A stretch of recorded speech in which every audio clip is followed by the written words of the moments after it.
He's unsure what to do. He will kick long towards the broadcast side or pavilion side here at Alexandra Park.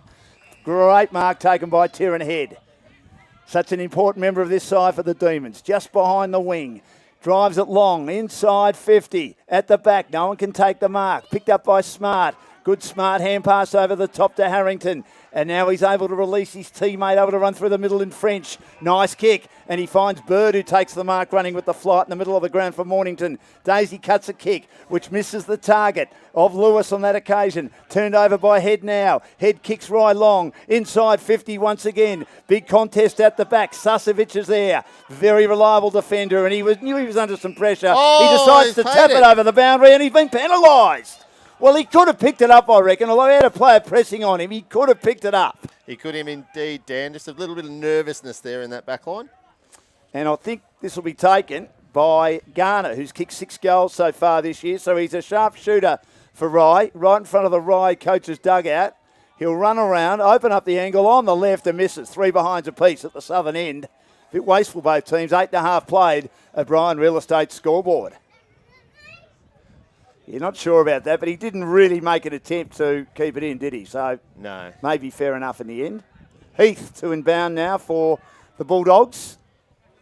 He's on the left and he favours our broadcast side. Should be a comfortable mark out there to Chris Holcomb's good mate Warwick Miller, just his second game this year. Good inside kick to half back. They've got Bird now, still inside defensive 50 at the southern end. Bird, a half-distance pass. Speedy, too long for him. Ryan's with him as well. Ball slips to the back. Opportunity now. Can't get the hand pass out as bowled. Susovic comes in, gets support there. Good play now on the end of it, and driving his team long is Ding at a centre-half forward quarter. Couldn't take the mark, and then knocks it down to a teammate. 40 metres out, runs into an open goal and kicks a magnificent goal. A magnificent goal for the Mornington team. Will Lewis. On the run by Will Lewis. Exactly what his team needed. He was wearing 15, but they've given him 11. And 40 metres out, he kicks the first goal of the day. It's taken 9 minutes, and it is 1-3-9 to 3 behinds. Mornington by a goal on the O'Brien Real Estate scoreboard. Yeah, we've got a Rye player down behind, and he doesn't look really flash. He No. hasn't rolled over. But you see what's going to happen today. Mornington, they're going to try and get the ball to the outside and run, and Rye won't be able to keep up with them. But in and close, that's where their domination is, Rye. Speedy out of the middle again. Yeah, he does. He kicks North. the centre half forward, and North, who kicked the winning goal last week, takes the mark. He's the boy from the Baldwin Tigers in the Eastern League. They're calling for the stretcher Kicked too. 3 goals here. So we'll have a break in play here. So we're going to have a long opening term. Didn't see what happened to the player who went down behind the play for Rye, which means there'll be a player down in these warmish conditions. Expecting about 23 degrees, according to Jane Bunn last night. It looked like Jared Richards, I think it might be. Yeah, I think you're right. Is it a shoulder? Yeah, it might be. Oh. He's their full back who's been kicking out wearing the they would fluorescent boots. They would not want him off the ground, especially with Calder in some good form at the moment. Yeah, he does not look well at all. No, he doesn't. No.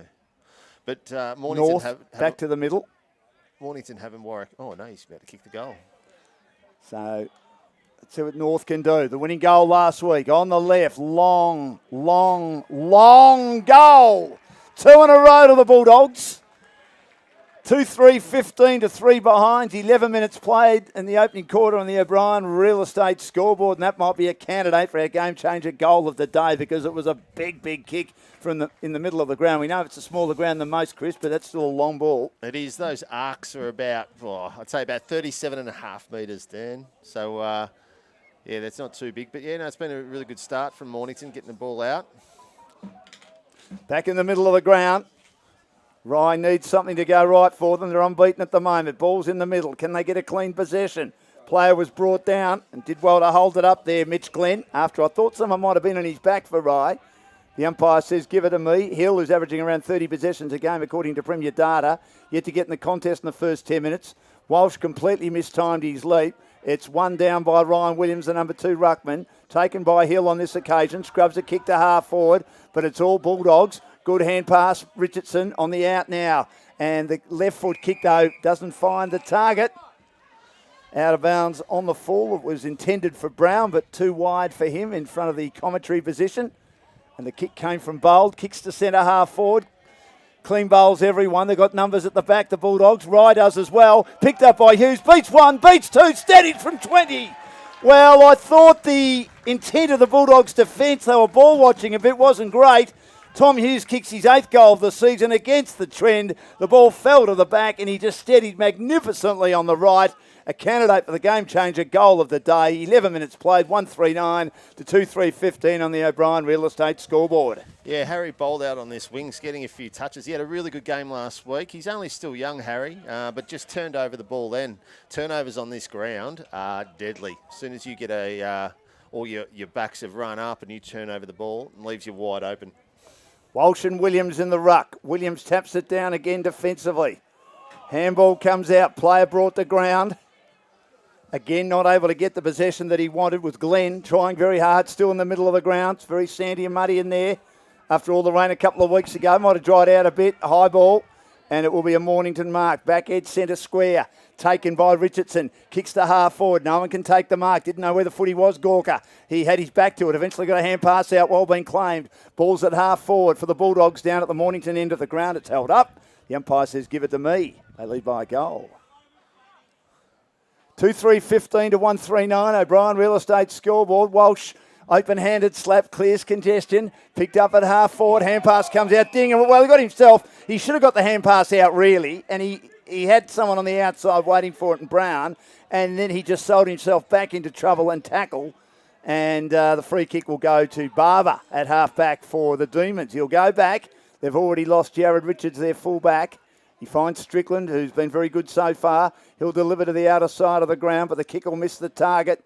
But they've got numbers able to pick it up now. McIndoe does. Gets the hand pass out. High left foot kick. Inside 50. No one can take the mark. And the kick came from Farish for Rye. But charging hard out of defence is Susovic. Nice kick to Speedy. Speedy gets the hand pass out to Brown. Good running by the dog through the middle of the ground. Disposal not good though inside 50. Mopped up at the back by Strickland. Feeds a hand pass out wide. Rye brings it around the outer side of the ground. A big McGowan, the former Mornington player, takes the mark for the Demons. Kicks forward of the play. Good kick and the mark at half forward. You nearly have a shot from there, I would think. It's not that far out. Wind at his back. 45 metres out. He wheels in. Kicks long. It misses to the right-hand side. Behind. They're getting a little bit of trouble. 1-4-10 to 2-3-15. They're getting a little bit of trouble across half forward, right? They're winning the ball okay across half back, but Mornington are outnumbering them across that across their own half forward line.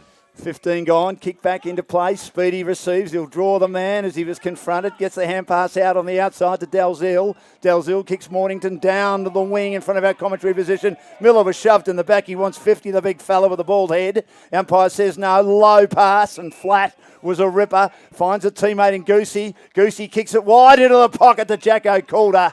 And Calder takes the mark with 21 goals this year in front of the Woolworths. At left half forward, he will square it up. Speedy gets on his own, and the Rye defenders had gone back. They were too deep, and they allowed Speedy about 4 or 5 metres on his own, inside attacking 50 at the Mornington Enholts. You don't see that too often, Jacko passing inside 50. He won't be happy with that. His old man won't be happy with that.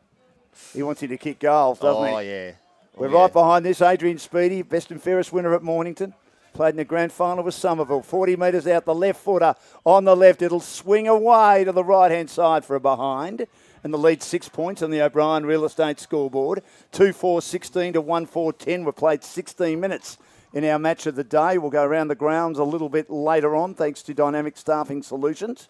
I don't think Jacko will be passing it again if Speedy's going to leave him hanging like that. Did he might have kicked that from hard on the boundary? Left forward pocket. He's a beautiful kick. He had a shocking day last week, but I think it was a bit sore, but he's usually a beautiful kick of the ball.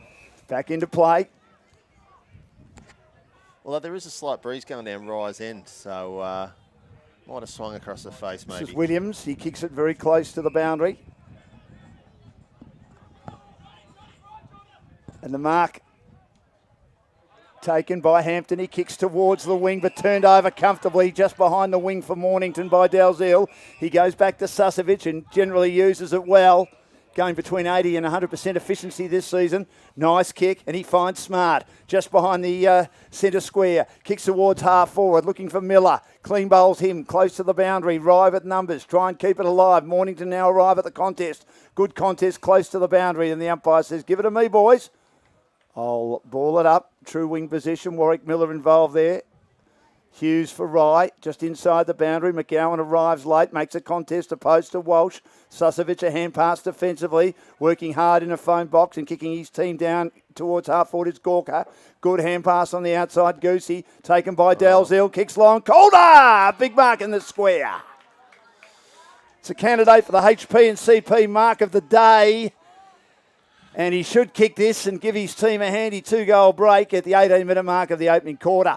They look a lot more dangerous going forward. They do. Mornington at the moment. Warwick Miller's been huge across that half-forward line, and obviously Jacko deep. Rye don't seem to have those options up the other end. Is it because these guys haven't played this ground before?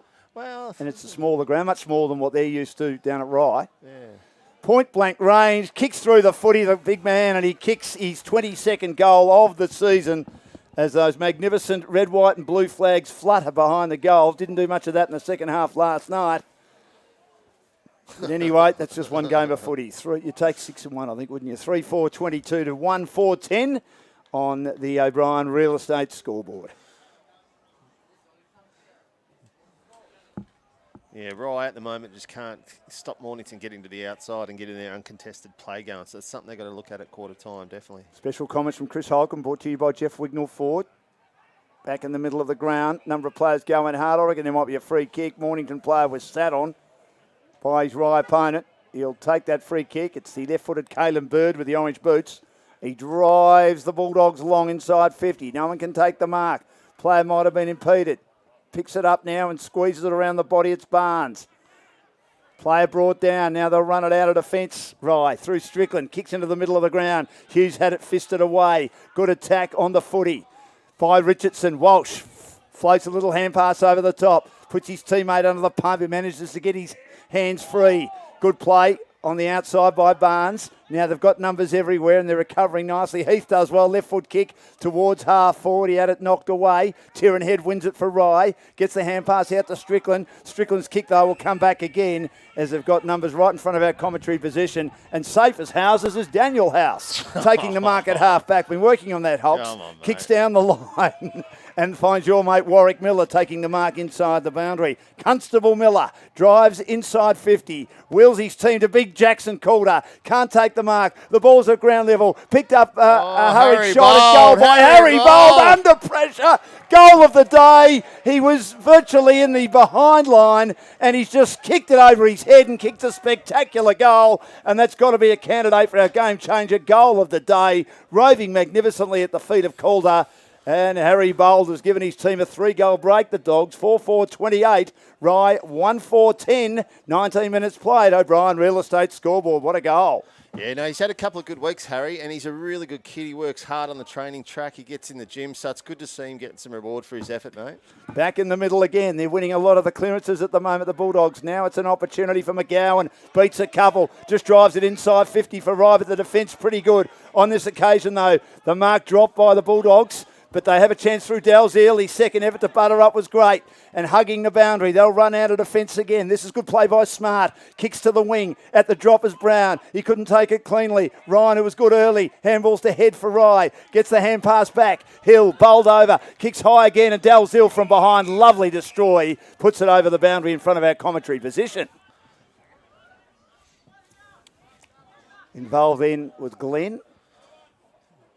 Keep an eye on Jake Smart too, running out from half back. Yeah, he's you won't good. find anyone who uses the ball better than him in second division, I wouldn't think, mate. He's had a good start to the game. Just outside the attacking 50, McGowan. Open-handed slap at ground level. A hand pass came out from Bird, who was tackled into the ground by Ryan of Rye. And it'll be a boundary throw-in again. So the unbeaten Rye, 3 goals down. They said they had a tough month coming up. 21 minutes gone. Back into play. McGowan's there again. Young Walsh doing the job. Taps it down. But again, Bird, he's able to retrieve. Gets the hand pass out. Smart, though, knocked off it. Hurry kick by Hill to full forward. Mark was dropped by Dalziel. Recovers quickly. Harrington receives a hand pass on the outside and delivers wide. Now Richardson has it. Back pocket outer side. Delivers down the outer wing. Nice kick in front of the Simon Goosey scoreboard. Simon and also O'Brien Real Estate scoreboard. But the mark was dropped by the Bulldogs and it'll be a boundary throw-in. That's a Simon Fiedler scoreboard, mate. Simon Fiedler. Yeah. Stalwart down at the cricket club down here at Mornington. Right, so they change it from Goosey to Fiedler. Yeah, he's got much higher standing around town. So Spinning in and out Goosey. I should say on this occasion it was Speedy, and Hill kicks his team inside 50, and then a hurried snap at goal. Will miss out of bounds on the full for Rye by Adam Kirkwood, who obviously needs the run. His first game of the season, the 5-time best and fairest winner. But Hill did well to strip his opponent Speedy of the footy and drive it long. Now Richardson kicks to the outer side again for the Dogs, and they've got numbers as they run away from the contest. Good play by Speedy again, delivers in short. They've got numbers everywhere. Goosey kicks to half forward, looking for Calder. That's a HP and CP mark of the day on the juggle. On the third attempt, he drives it long after he took the mark and didn't miss by much. Behind. Very concerning how easy Mornington are getting off their half-back line and providing options down forward. I think Rye have really got to do something across that half-back line. 4-5-29 to 1-4-10. The margin 19 points. O'Brien Real Estate scoreboard. Strickland back into play, low and flat. Finds a target. McIndoe marking behind the wing. He's kicked 3 goals so far this year. He's on the left. He'll hoist it long towards half forward, looking for someone to mark. McGowan bounces off his ample frame, hard on the boundary. Quick kick inside 50 again. No one can take the mark. Ball's at ground level. Picked up by Kirkwood. Recovered nicely. Got the hand pass out to Hill. Hill kicks long to full forward. That should nearly be a free kick to Whitty. Free kick or mark. And it was a one-on-one contest, but Oscar Whitty's been paid it 15 metres out directly in front. Corey Ash holding on there. He was in a bit of strife. I think he's got the job on him, isn't he? He's the consummate defensive midfielder who missed the Pines Premiership team, got injured and then felt opportunities weren't going his way. He and the family decided in 2019 he'd change clubs halfway through. As on this occasion, his opponent drives it home for an important goal right on quarter time for Oscar Whitty and the Rye Footy Club. As Kirkwood will come off for a rest. And he's underdone at the moment. Well, he hasn't played much footy, and coming on for him is Will Swain, who's come in from the reserves. McGowan also off for a break, and Josh Garner, who's kicked 6 goals this year. So 2-4-16 to 4-5-29. Mornington by 13 points. An important goal there by Oscar Whitty. Yeah, they needed that one. They sure did. Yeah, they just seem a little bit flat at the moment, Rye. Losing the full back didn't help early on. No, Jared Richards. Looked nasty shoulder injury. Yeah, it did. Back in the middle, Ryan Williams taps it down. Thanks to Frankston Jeep, our injury update. Out of the middle again goes Hill. He's on the left. He kicks inside 50, looking for Whitty. Had it fisted away, close to the boundary. He recovers pretty nicely. But their close-down defenders doing a good job, Richardson and Harrington so far for the Bulldogs. And it's out of bounds, a lead of 13 points, close to quarter time, O'Brien Real Estate scoreboard. Back into play again. Walsh, open-handed slap, tap down, trying to get boot to ball. The Bulldogs not able to. Under pressure, and that was Lewis who tried to get his boot to ball on the bottom of the pack. Ryan gets the hand pass out. Quick kick inside 50, but it's all Susovic and Mornington marking last line of defence. Been solid again. Kicks out towards the broadcast side of the ground. Oh, that's an excellent mark under some pressure. Under duress, he takes the mark in Barnes. Plays on quickly. Kicks towards the middle of the ground. Miller. He recovers nicely, then lost it while almost tripping over an opponent unintentionally. Ball jarred free again. Hand pass comes out. On that occasion from Dinger at centre half forward. Miller, a little left foot kick. Squeezes it out to Jackson Calder. Calder under some pressure. And he wasn't able to rein it in. He was under immense attention from his new opponent, Ben Dixon of Rye, and boundary throw in the left forward pocket. 13-point lead to Mornington, close to quarter time on the O'Brien Real Estate scoreboard, 4-5-29 to 2-4-16. Good contest for the Bulldogs, looking to be 4-1 with Rye if they can win today. Miller taps it down. Strickland hands and knees, hand pass. Got it out quickly. His teammate Glenn taken in a tackle. Going nowhere in a hurry. The umpire said no prior opportunity. He was well gobbled up on that occasion. And it'll be thrown up again. Just in front of the pavilion, I should say. Left foot snap by Speedy. Won it from the stoppage. Kicks to full forward and Calder read it best. He got away from Dixon. It just had a bit more carry than Dixon anticipated. He was a couple of metres in front, the right full back, and Calder, slide angle 20 out, should kick his second and restore his team out to a 3-goal buffer, almost 3-goal buffer, right on quarter time at the 27-minute mark. 4-5-29 to 2-4-16. O'Brien Real Estate scoreboard as Barber comes back on for the Demons. Calder for his second. Kicks the goal. 23 for the year. Could have a big day, Jackson Calder. 5-5-35. Right, 2-4-16. O'Brien Real Estate scoreboard. 25 gone in the opening quarter on the Valley Golf Course scoreboard. Let's go round the grounds, thanks to Dynamic Staffing Solutions. Chris Holcomb. Bombers up early on Red Hill, 27 points to 6. Dramana up on Pines, 2 goals, 8-20, 2 goals, 1-13 Pines. Edithvale getting done by Frankston YC early, 34-7. As Miller gets it out of the middle, gets the hand pass away. Hurried kick inside, 50 by Bold. Calder again! I thought that his opponent may have had him on that occasion, Dixon, but Calder virtually pinched that from him. A candidate for the HP and CP electrical mark of the day. And he's already in contention for a couple of those. He's getting a lot of opportunities early, Dan. Yeah, he is. They're just belting them out of the middle, aren't they? What's this, his sixth mark or sixth opportunity inside 50? So, Mornington have been able to pump the ball into him, which has been... Left forward pocket. 35 metres out for his third goal in the opening quarter to extend the margin to 25 points. It's coming back, it's coming back, it's a goal. It's a good kick. That's his third bag of 3 for the season so far. We're not even at quarter time yet. Well, 29 minutes gone, 6-5-41 the Bulldogs. The Demons are 2-4-16 O'Brien Real Estate scoreboard. Well, he kicked 3 halfway through the first quarter last week, and then he just started to get a bit sore, which was probably the reason that he didn't go on and kick a massive bag and they put away Devon Meadows. So if Jacko can stay healthy and out in the ground and the delivery's going into the forward line like it is at the moment, he could be in for a big day, the lad. And they're missing Richards. Back in the middle, doing the ruck work and winning down is Williams. Big fella for Rye. But again, they're winning a lot of the clearances, the Bulldogs. Player brought to ground, unable to get away with it was Will Lewis.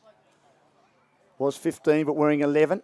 Tapped down again, kicked an early goal. Again, they've got numbers at half-back. And this is taken by Bird. Bird floats a left foot kick towards the wing. Fisted away from Barnes on that occasion. That was good play by Strickland. Comes down to Barber. Barber for Rye. Handballs out to Whitty. Kicks inside 50, but again the defence solid. Harrington. Quick hand pass to Susovic. Not a great hand pass. Had it run down. Richardson wants to run it out of bounds. Hotly pressed by Hughes for Rye, one of their 2 goal kickers so far at the southern end. Boundary throw in the Demons deep into attack, but well behind, trailing by 25 points on the O'Brien Real Estate scoreboard. Nearly 30 gone in the opening quarter in GameFace's match of the day for second division. That's better pressure from Rye then. We haven't seen much pressure in their forward line this quarter, Dan. Tapped down by Miller. Susovic, hurry kick again. He's been good, but it might come straight back or go out of bounds on the full. And a comfortable mark taken by Wiley, one of the inclusions for Rye. Plays on quickly, centering ball to centre half forward. No mark taken. Glenn was the target, probably not the right target on that occasion. And then the ball's knocked down. Good tackle laid by Hill, ensuring that they couldn't get away. Brown, who got the ball at the slip. Open-handed slap by Miller, doing the ruck work. Then he lays a good tackle.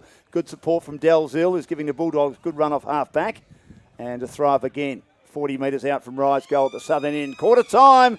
Great quarter of footy by the Bulldogs. 6-5-41 Rye. 2-4-16 O'Brien Real Estate scoreboard. And so far for the Bulldogs, Jackson Calder's kicked 3 and singles 2 North and also Bold and Lewis. While for Rye, they've only kicked a couple of goals so far. Hughes has got 1 and Oscar Whitty has kicked 1. So a 25-point lead.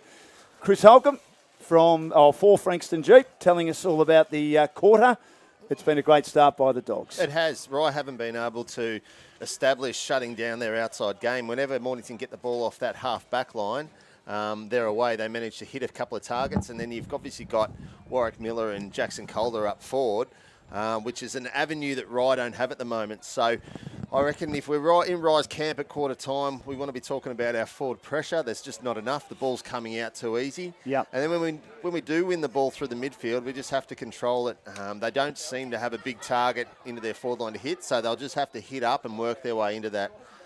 They just sort of need to slow it up a bit, because once it does get into that quick play, it plays into Mornington's hands. They're missing Jordan Capkin, who's a very important forward, a very mobile forward for them.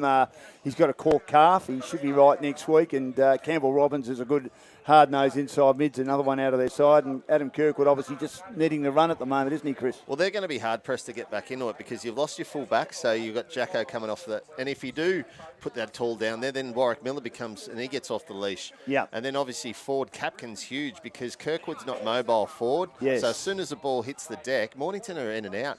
At the moment, Sausage Sasovic, as they call him.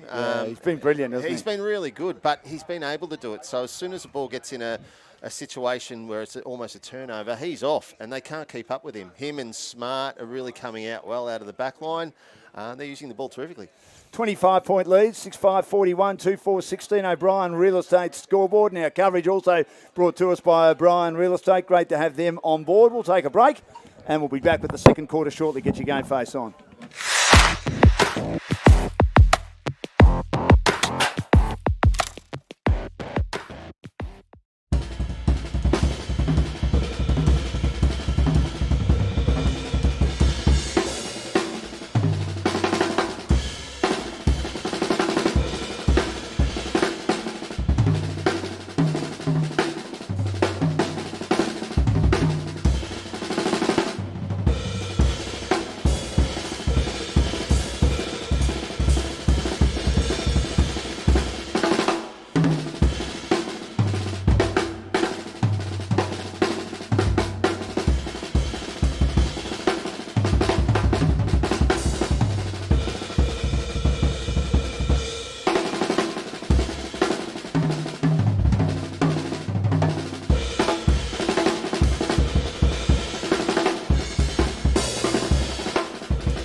Hi everyone, it's Tim from Growth Syndicates Australia and we're financial transformation specialists.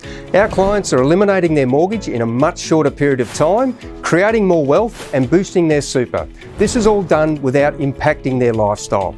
Sounds amazing? Well, let me explain a little bit about the GSA Advantage. With clients all around Australia and a head office located in Elsternwick, our team of very experienced professionals enable unique and exclusive property investment opportunities through wholesale investing for clients to achieve specific outcomes. Our current projects are located in Brighton, Malvern East, Kew, Glen Iris and Mont Albert North. Everyone's busy and that's a fact. But did you know for every day you have a mortgage and underperforming investments or superannuation, you're missing out on $350 every day. Welcome back to Alexandra Park. Big start by the Mornington Football Club, 6-5-41, 2-4-16 Ryan. They've lost Jared Richards, their fullback, with what appears to be a serious shoulder injury, who has the job early days on Jackson Calder, and have put Ben Dixon on him. And he looks all at sea at the moment if they get the ball in directly, which they are, Mornington, to the big fellows. Kicked 3 goals so far. But it's been a very, very good start as Chris Holcomb's got around the grounds thanks to Dynamic Staffing Solutions. Yeah, so got Hastings 2-1-13, Langwarren 5-1-31, Langy up there. Devon Meadows 3-5-23, Tyab 1 point. Hopefully they have a better day today, Tyab. Somerville 4-6-30 in front of Chelsea 2-2-14. And Seaford 4-2-26, Crib Point 3-1-19, that one there. It's not a bad start by Crib Point. Div 1, mate, just quickly. Yeah. Div 1, Bombers 28 to Red Hill 6, quarter time. Dramana 20, Pines 13. We've got Frankston YCW 34, well in front of Edithvale 8. And Sereno 3-2-20 versus Mount Eliza 2-2-14. And Bomb Beach, geez, put the hammer down, 4-7-31, 1-1-7. Bomb Beach making a statement I don't think they were happy with last week. No, I don't think they were. I mean, it surprised me. Mind you, Rosebud did concede 6 goals last week in the first quarter against Pines, and only allowed another 1 goal 6 to be scored by Pines after quarter time. I know that those two teams are at different levels of their development at the moment. But it's just at a quarter time with Kirkwood just to see what they said, and it probably reiterated what we were. Mornington to get into the outside and their inability to cover those men on the rebound from their defensive 50. Susovic, those guys, they're just getting out on their own, and there's not enough pressure on going through. So watch for Rye to try and shut down that midfield spread that they've got and try and put some more pressure on in the forward line. So second quarter underway, 25-point lead. Young Walsh in the team today, wins it down. Ball's in the middle of the ground. Player might have been taken high. I reckon he tried to do the Toby McLean or Joel Selwood, and that is try and get a free kick by buckling at the knees. Speedy for the Bulldogs. Walsh tips in and just knocks it at his feet for the Bulldogs and goes in hard again and can't get a clean possession. Kalani Ryan waiting around for Rye. Thrown up once again. Big McGowan's there. Open-handed slap and gets it to his teammate Ryan, who swings on the right inside 50. Bouncing ball at the back. Harrington, the reliable defender, hasn't played footy for 5 years. Does well while being tackled to get a hand pass out towards the boundary. And it's not kept alive by French. It'll be a boundary throw-in. That was better pressure then by Rye when it entered their forward line. And Big Ollie Walsh is actually doing okay against McGowan at the moment. They're sort of breaking even there. He hasn't got a real domination. Back into play again. Tap down. And a hurried left foot kick comes out from Dalziel towards the wing, but off hands. Barber.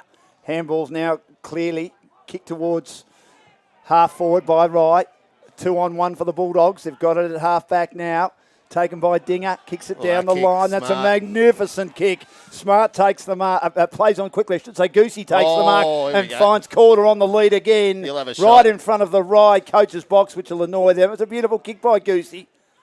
Kohler won't be passing this one, mate. No, he'll kick this go back and hard on the boundary. We're right behind it. Fairly acute angle, 45-degree angle, which will be annoying the Rye boys as they watch him have a shot here. He's kicked 3 so far. Left post, Dan. Yes, that's what he'll be aiming for. And he's aiming for the left post, and he doesn't quite get enough of it behind.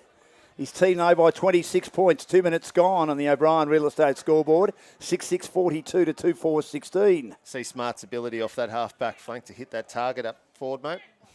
Strickland, yeah, absolutely magnificent. Strickland, back into play. Oh. His kick's no good, had it fisted away, but unluckily for North. That was charity. Chopping of the arms. It was a terrible kick by Strickland. Free kick goes to Wiley. Wiley will spread it wide, and they'll look to try and set up with Hill, one of their better ball users, but he's a long way from where he needs to be. He's at half back as he delivers down the line again. And the Demons have to go backwards to Strickland. Takes it on the half volley. Good forward pressure by the Bulldogs. Putting them in 2 minds. And he turns it over to Calder, who's a long way from home. Takes the mark. Turns Whitty inside out. Gets the half-distance daisy cutter. Receives a hand pass again from Lewis. Gets a hand pass to Speedy. Speedy snaps a goal. And that's a candidate for the game-changer goal of the day. Rye just can't get out of defensive 50. Good stalking forward pressure by Simon Goosey's Bulldogs, and they've got their 7. 7-6-48, 2-4-16. O'Brien Real Estate scoreboard. 3 played second quarter.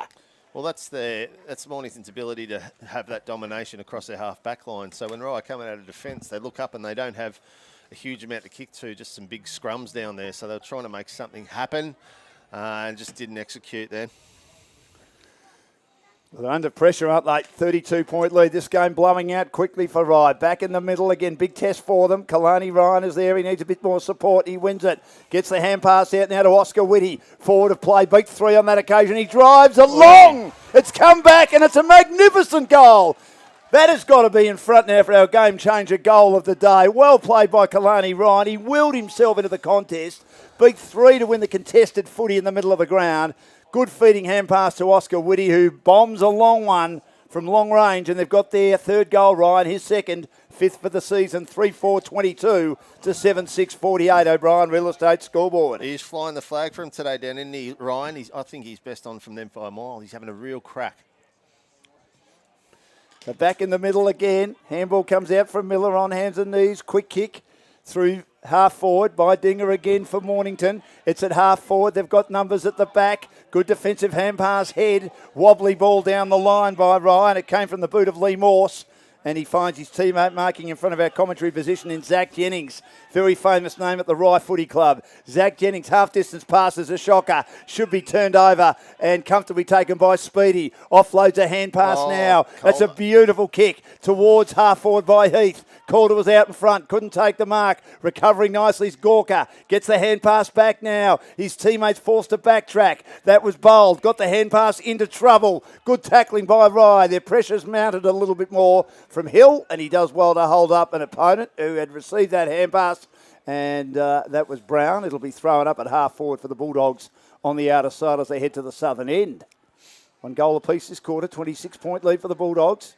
Tap down again. Hill gets a hurried scrambling kick. Bursting his way through. Good hand pass by Richardson at half forward. Got it out to Speedy. Speedy extricates himself from the tackle, then loses the footy. Ball socket forward again. Strickland's at the back. Feeds a hand pass out to Whitty. Gets the hand pass backwards again. Trying to take on a couple of opponents was Head, and he's dropped it like a hot spud. Just get rid of it, son. Man's got to know his limitations. We know he can play, and Goosey was there and tackled him, and he just dropped the ball like a hot spud. But that's it again, Dan. He looked up and he saw down to his half-forward line. There's nothing there. Mornington have got him outnumbered. They're not confident kicking it there. That's why they're having so much trouble getting it out of their back line. Right half forward for Will Goosey. Oh, Willem. It's a beautiful looking kick by Willem. He kicks the goal like the old man. And they're 8-6-54, the Bulldogs. 2 goals to 1 this quarter. Rye 3-4-22. Shootout, 6 minutes gone in the second quarter on the O'Brien Real Estate Scoreboard, our major sponsor of today's coverage. He doesn't get his hands up in the air like his old man and wave them around like he just doesn't care, Dan. That was a nice kick by Will. But, yeah, look, it's just a bit concerning for Rye coming out of their back line at the moment. Ryan Williams getting ready to come on. He's been waiting for a couple of minutes, bouncing up and down in front of our commentary position here. Tap down again, won by McGowan. The Dogs again with numbers. Handball comes out to Speedy, gets taken into 2 or 3 tackles. Spills to Hughes. He's also held up. The umpire says, give it to me. Hughes of Rye right in the middle there. Speedy needed the run last week after coming back from his honeymoon, but he looks like he's on top of the ground today. Tap down. Ryan has the kick smothered, as does Hill. The Bulldogs get it out again. Hurry kick comes towards half forward. No mark taken. Waiting down for a snap at goal and roving it brilliantly. Gee, he tacked that hard and did pretty well on that occasion. Dinger, he was front and square and misses to the right-hand side. Hit the ground running. 8-7-55, the Bulldogs. And Rye 3-4-22, 33-point lead. Strickland back into play, goes short. Finds Hampton, takes the mark in the back pocket. Been good for Rye so far this year as a shutdown small defender. Gets a shepherd from Strickland. Heads down the broadcast side again where a lot of the players been. Dalziel couldn't take the mark. Waiting down and getting a hand pass out of Smart. But it doesn't go anywhere except for Barbara of Rye. Feeds the hand pass out now to Glenn. Glenn gets the hand pass to Whitty, who's been good. He's kicked 2. He drives the Demons long inside 50, but a good mark at the back to Susovic. Used the body expertly. Delivers on the outer side again. They've got loose men everywhere. Good kick out wide. Here's Dinger, who loves to run and hug the boundary on the outer side. Kicks down the line and he finds Brown just near the scoreboard. Brown on the left for Mornington. In short again, but that's a terrible kick.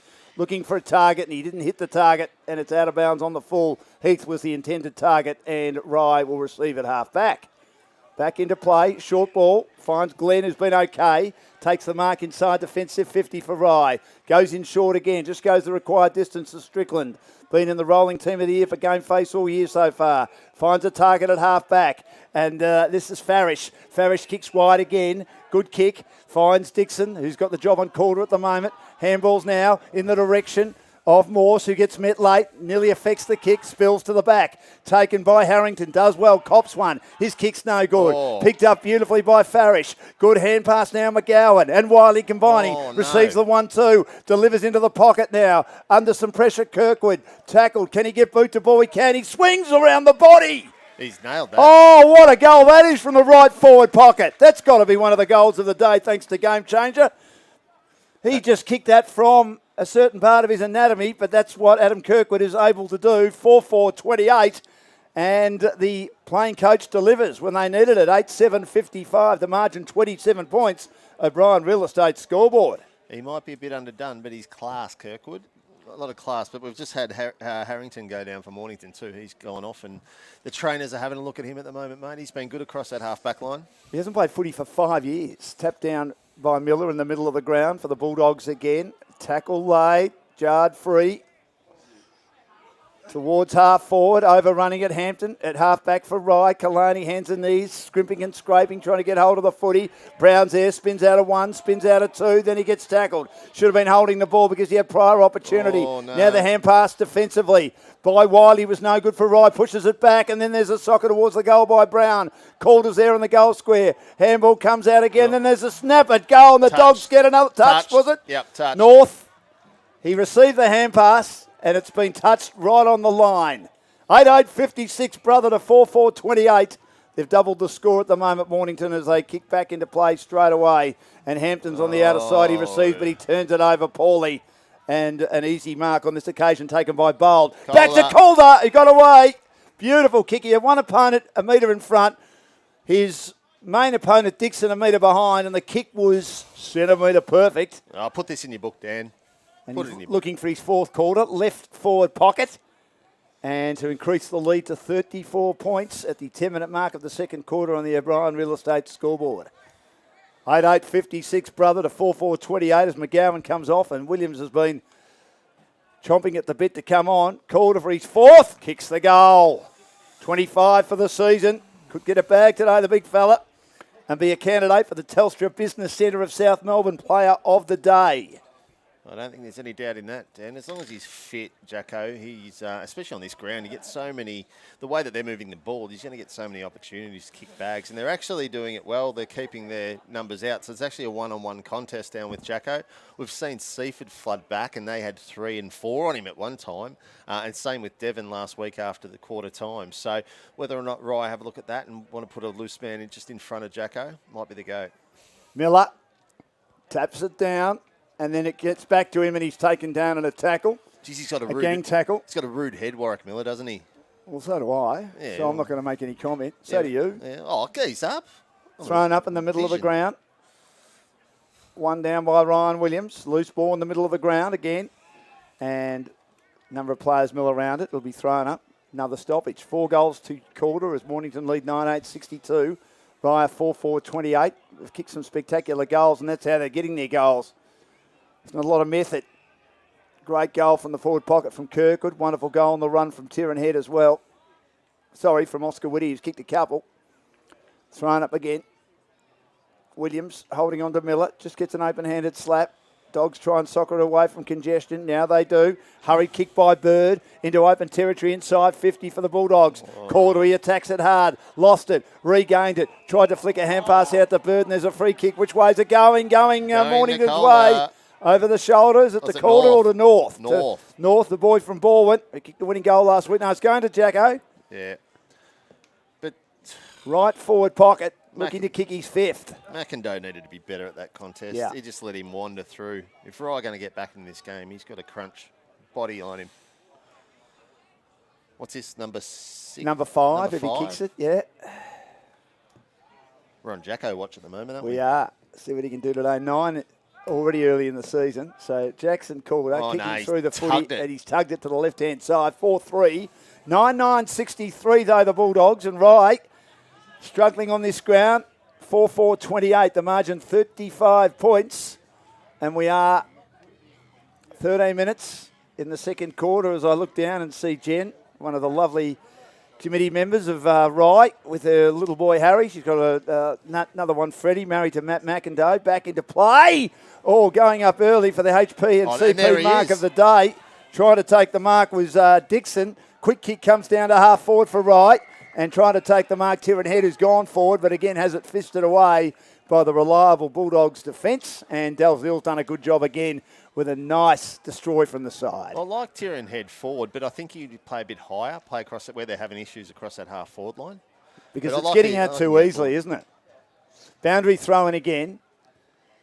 It's a shallow one. McGowan gets a tap to his team's advantage. Ryan picks it up, hard on the boundary, wobbles a kick down the line, makes valuable meterage for the Demons. Well inside, attacking 50 to be thrown back into play. Probably been his team's best so far today. Kalani Ryan.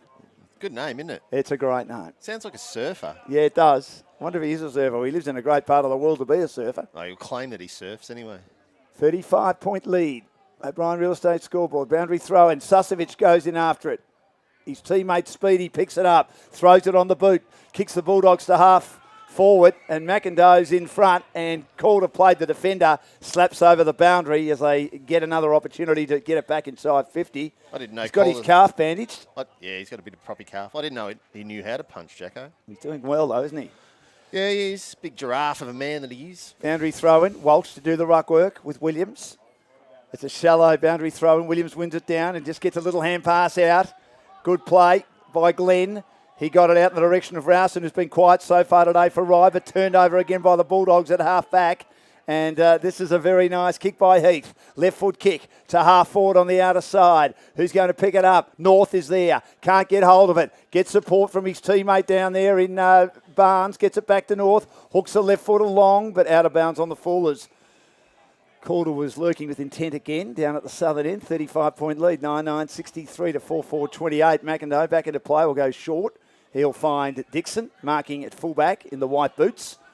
Has gone into fullback with Richards injured in the first quarter for Rye. Kicks to a 3-on-1 against. Ball goes to ground. Opportunity again as Lewis couldn't take the mark. Receives the hand pass on this occasion from Gorka and then kicks to the man coming the other way. But the Bulldogs win it back again and he tries the outside of the boot after the smother had come originally from Morse. Then he got the hand pass from Goosey and he was running inside, but he tried to be a bit too clever and the outside of the boot missed everything by a country mile. Should have kicked through the footy because he had straightened up. He should have done better, Dan. That's what he should have done. 9-9-63 to 4-4-28. The margin 35 points. O'Brien Real Estate scoreboard. 16 gone second quarter. Bomb Beach giving Rosebud a pantsing at the moment. 5-8-38 to 1-1-7, Dan. Back into play. Strickland receives in the back pocket. Thanks to Dynamic Staffing Solutions. Strickland straight down our commentary side of the ground. Lobs a kick. Trying to take the mark. No one can. McIndoe makes a good contest for Rye.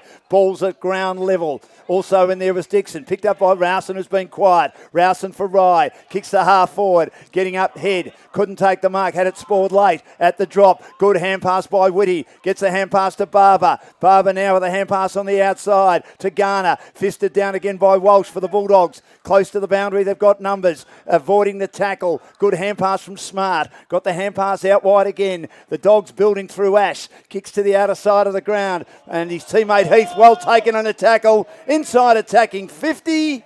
And the umpires found a free kick. Yeah, I reckon that was fair. Okay. He was taken in the tackle. And I think he tried to take them on. And Hughes does well. Good forward pressure by Hughes. Has kicked one so far today. 8 for the season. Right forward pocket. His team urgently need this. Desperately need it, At Dan. the 17-minute mark, they're 35 points in arrears on the O'Brien Real Estate scoreboard, Rye. And we'll see what Hughes can do. Right forward pocket. Not much daylight. 40 metres out. Hughes leans back. No. And what's he done? No, he doesn't like it. He's missed behind. 5-5-35. 9-9-63. Sorry, 4-5-29. 9-9-63. The margin 34 points. Back into play go the Dogs. Half distance pass. That's too easy. Picks out Dinger. Far too easy. Where Rye was zoning off and allowed the man Dinger to be free at half back. Front of the pavilion here at Alexandra Park. Nice kick. Close to the boundary. And one of the better users of the footy. One of the smarter users of the footy. Jake Smart takes the mark at half back. As Brown gets ready to come on. And Harrington gets ready to come back on after his injury scare. Kicks to the man on the mark, Barber. Barber ricochets to him. I reckon there might have been a free kick against Smart. Rye have the numbers. Head gets a hand pass back to Barber. Taken in a Smart tackle. The umpire says holding the ball. Just as Dinger threw it on the boot and kicked a half forward for the Dogs. Just to let you know, Dan, Hastings have beaten Langwarrin. Joking. No, 5-5-35 to 5-2-32. Wow. Well, Hastings are doing a good job. Clint Einsendale's got them playing a good brand of footy. Well done, Hastings. Yes. It's a big game, that. Hopefully Jakey Smart can kick over the mark this time. I know his old man to be bleeding on him here somewhere. Uses the ball pretty well generally. Does indeed. Barber's on the mark. He does. He kicks towards the wing. That's a chance for Goosey. Couldn't take the mark. The ball's at ground level. It drops now towards Bird. He got rid of it way too quickly. Defensively to Bird. To Head, who pounces on it. Handballs to Hughes. That's a good Kicks kick. Inside 50 and Ryan got out the back. Yep. Just Bird panicking then. Handballing into no man's land. Allowing Rye to get on the burst. Going forward.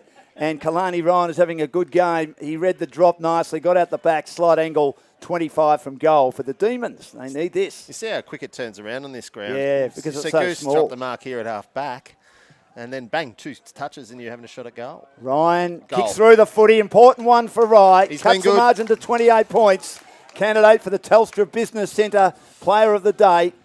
Well, Based in South Melbourne, 5.535 to 9.963. Well, he's Rye's best player today by a mile. He's really having a crack, head over the pill. He's really strong around the contest and just having a rest down forward at the moment. But no, they needed that Rye, but they're sticking around. They're not throwing in the towel. The time clock, 20 minutes gone. They'll always Valley go long. Golf Club. There'll be long quarters here, mate, so you're looking at 30 minutes every time. So 28-point lead. They need the next one. 2 in a row has been the issue for Rye today. Walsh gets beaten by McGowan, who's back on now, the former Mornington player for Rye, and then a number of players going hard for the footy. 2 Rye opponents beset on a Mornington player, and he doesn't like the treatment he receives in the middle of the ground and gets involved in Bird, and the umpire says, I'm just going to throw it up. You guys can fight as much as you like. Great tackle. Barber loses control of it. Picked up by Speedy. Drives inside 50. No mark taken. It still continues in the middle of the ground. Tapped towards the boundary. Good play on that occasion by Barnes to allow his teammate through in Goosey to get the hand pass out to Bold. Back to Barnes. Squeezes a kick. Under pressure. Good defensive mark, Barber. 20 metres out from the goal. He's defending for Rye. Slides it to the outer side of the ground. And they'll look to slow it down there. 28 points down. Can they get going through Hill? Getting a lot of his footy, though, behind the ball. And McGowan runs and takes the mark in front of the scoreboard on the outer side. Still at halfback. Delivers down the line now for Rye. Kalani Ryan up. Beaten in the fist by Smart. He puts it over the boundary. True wing position. Yeah, Oscar Whitty and Caelan Bird exchanging pleasantries in the middle of the ground then. 2 goals, Whitty, for Rye so far. Called as kick 4 for the Bulldogs, who lead by 28 points on the O'Brien Real Estate scoreboard. Boundary throw-in, tap down again, out of the middle. High kick by Lewis, drives the Dogs to half forward. No mark taken by Strickland. When the ball hits the ground, he tries to paddle it away from the defensive zone. He did well. That's a good tackle. And then his teammate gets brought down on a tackle. In fact, he gets a free kick for a shove in the back. No, it's going to go the other way. Brown from Mornington laid that tackle, mate. He did, and he gets the free kick. And he goes in short now and finds a target who's been pretty good so far today in Gorka. Left half forward, have a gawk, as we used to say as a kid. 9.963 to 5.535 down at the beach. 28-point lead, 22 minutes gone. Times have changed, Chris. You're not allowed on the beach anymore, are you? No, I'm not. No, I'm not. My colour would frighten people. 28-point lead. How about you, mate? Just your Here we colour, go. He will open it up a little bit. It's a good-looking kick off the boot. Flat and missing to the left-hand side. 9.10.64, the Bulldogs. The Demons, right, 5.5.35, 22 gone second quarter. O'Brien Real Estate scoreboard. Now match of the day. Thanks to O'Brien Real Estate, Strickland will inbound. A lot of the plays been on the broadcast side of the ground. High ball to the wing again. Can't take the mark. McIndoe for Rye. Spills to the back. Dalziel gets the hand pass out. Dinger was offloaded as he tried to get the hand pass close to the boundary. Ryan does well to get himself out of a tackle for Rye. Kicks inside 50, but no one home. Susovic takes a comfortable mark for the Dogs. Skids it on the turf. Taken comfortably on this occasion is Heath. Handballs back to Susovic, who drives his team long to the wing on the outer side. Almost a good mark to Barnes. Has a number of opponents though, but a great effort by Brown to beat 2. And then the handball gets run down on this occasion. Good play by Dixon, but it comes out again to the Bulldogs. Quick kick around the corner by Lewis, close to the goal line. McIndoe back in defence. Handballs in a rush and finds the sanctuary of the boundary line. It'll be thrown back into play. Rye deep into defence at the southern end and trailing by 29 points at the 23-minute mark. That was a poor turnover by Ryan because he did have options. He had head down short and then he had Kirkwood long. Sometimes the adrenaline pumps. North, fist down. Good play. Loose ball on the outer side. Barber goes in. Hill emerges for Rye. Gets the hand pass out to Glenn. Kicks the Demons to the outer side. kept in play again. Good play on the left by Heath. He did well to control it and drive inside 50, but McIndoe gets back. Good defensive mark by McIndoe. Has played a bit of forward this year. Gets the hand pass to Hill, who's behind him. Will have a bounce. Looks to draw the man and does. Feeds a hand pass over the top. Handball back inside. They bring the ball down the broadcast side through Hill. Quick kick to the wing towards Head. Couldn't take the mark at the drop. Good play Hampton, but he just threw it on the boot. Ryan, try and catch that. Couldn't. And had 2-on-1 against him. Heath intercepts for the Bulldogs. Kicks nicely into the middle of the ground. He's got numbers out there through Brown, has been good. On the left, been creative. They're switched beautifully and Calder on the lead again. Mark's at left half forward. Got a player inside. No. Mark was dropped by Goosey, but he recovers with a hand pass. Tries to get it out to Lewis. Lost control of an opportunity. Lost for the Bulldogs.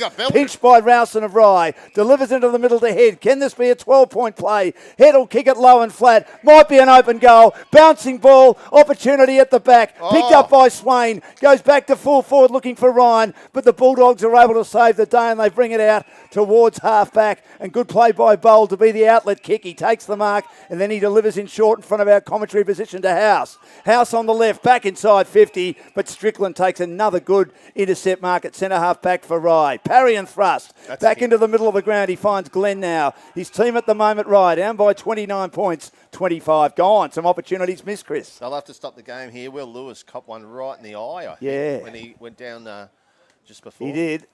He doesn't, he doesn't look that well. But it looked like a pretty innocuous hit when it first happened, but he doesn't look to be doing too well. And then they're calling for the stretcher as well, I think. It's been a good contest, hasn't it? Yeah, no, look, Rye sticking around. Well, they need Rowson to get into it. He's their inside player, and he's been so good. Yeah. Especially in the wet. I mean, he's great last week. He's very good when they beat Devon, especially in the last quarter. He got possession after possession after possession, but he hasn't been able to have the influence he normally does. I think he's coming off now. No, it's Swain coming off. Kalani. And coming on now is Oscar Whitty, who's kicked a couple of goals for them. Harry's younger brother. Kalani Ryan just needs a few more helpers through that midfield. That's about it. He's doing a huge amount of work on his own. But still, they've just got to clean up their disposal going forward, right? Too many times they're turning over the ball. So 29-point lead on the O'Brien Real Estate scoreboard. And Calder's kick 4, 9-10-64 to 5-5-35. 4 Dynamic Staffing Solutions. We might check around the grounds, Chris, seeing we have a couple of minutes up our sleeves before half-time here at Mornington. Good day idea for footy. Good idea, Dan. What have you got for us? Langwarrin back in front, 44 to 36 on Hastings. Devon Meadows 38, Tyab 10. They scored a goal though, Tyab. That's all right. They've done well. Coringal 74, Pearcedale 41.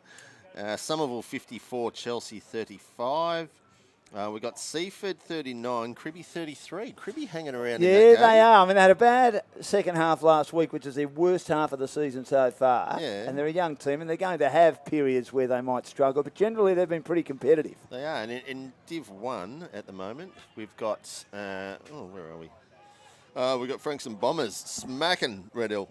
5-11-41. Inaccurate kicking, though. Yeah. 2 straight 12. That was their issue last week, wasn't it? Yeah, Dramana 65, Pint 23. Frankston smashing Edithvale 73-21. Sereno giving Mount Eliza a bit of touch-up, 52-27. They're just finding form, Sorrento. And Bomb Beach giving it to Rosebud, 45-14. All the first division games one-sided. But it just indicates that it's still pretty good comp. So free kick going the way of Glenn for Rise. We restart. Handballs to Strickland. Drives it long to the outer side, looking for someone to mark. Not able to be taken. Again, the Bulldogs' defence, very, very good. Harrington involved with Ryan. There mustn't be too much wrong with him before. He went off like a bag of. But, he did. Yeah, no, he seemed to come on. Bit of magic spray. Boundary throwing on the wing. 29-point lead to the Dogs. Miller. Nice little deft tap. Brown is there. Miller manages to get the hand pass out towards Speedy. Plays to his own advantage. Scrambles a left foot kick inside 50. Intercepted though by Strickland of Rye. Feeds the hand pass out now to Hill. Handball's a very dangerous one. Puts his teammates under pressure. Eventually, though, Dixon does well to compose himself, grab the footy and find Ryan Williams in front of the scoreboard on the outer side for Rye. Williams delivers down the line. Miller does well. The kick was hang time and allowed Miller to get in and knock it away from the intended target, Ryan. And out of bounds still at half back Hang for time. the Bulldogs. Hang time, Dan. Yep. 9-10-64 to 5-5-35. They're all my kicks at hang time. Nearly 29 gone in the second quarter on the O'Brien Real Estate scoreboard. Back into play in front of the gum trees on the outer side. Miller and also Williams. It's tapped down. Miller on hands and knees, forces a hand pass out close to the boundary.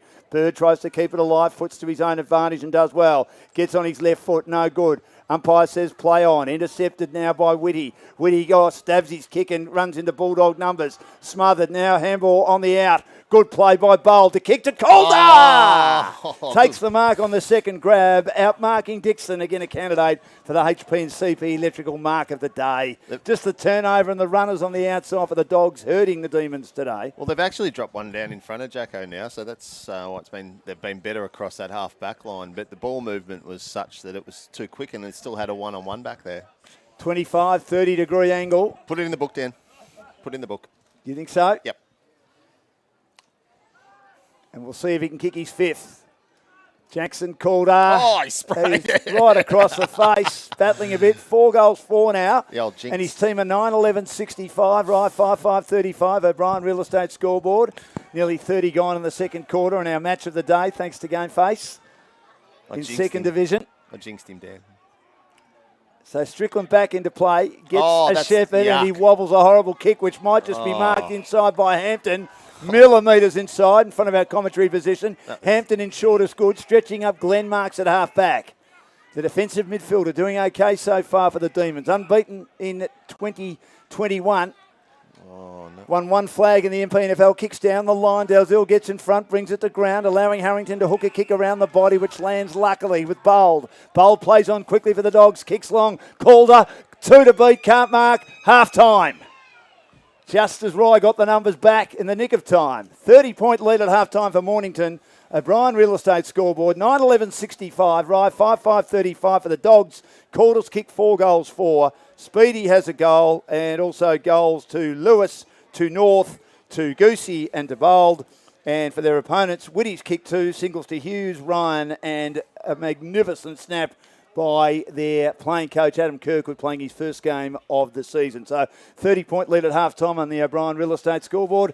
Chris Holcomb, thanks to Frankston Jeep with the special comments. And Holtz, it's been a terrific first half of footy as we see Jared Richards with his arm in a sling coming past us. He'd be very disappointed because he wasn't doing a bad job on Calder early. Yeah, the difference being that Rye can't control Mornington on the outside. As soon as they get to the outside, they've got a bit more pace than what Rye have got at the moment. I think Rye missing Jordan Capkin too across that half-forward line. I think they're really struggling across half-forward. So when they do get the ball back through, they're really turning it over there. They've put one back in front of Jacko, which has sort of halted Mornington's onslaught there for a while, but it doesn't fix their problem at half-forward. So Adam Kirkwood will be throwing it up at half-time thinking, well, I've got to keep rolling because we're going to have to limit their scoring, but we need to work out a way how to get it through that half-forward line. Better ball control. Do we bring it in a different way? So that's what he's got. It's what he's got in front of him.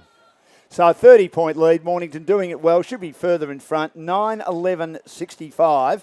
And they lead Rye, who are 5-5-35 on the O'Brien Real Estate scoreboard. And, of course, our main coverage today brought to you by O'Brien Real Estate, one of the great real estate agents on the peninsula, and do a lot for local sport as well. We'll take a break and be back with the second half shortly. Get your game face on.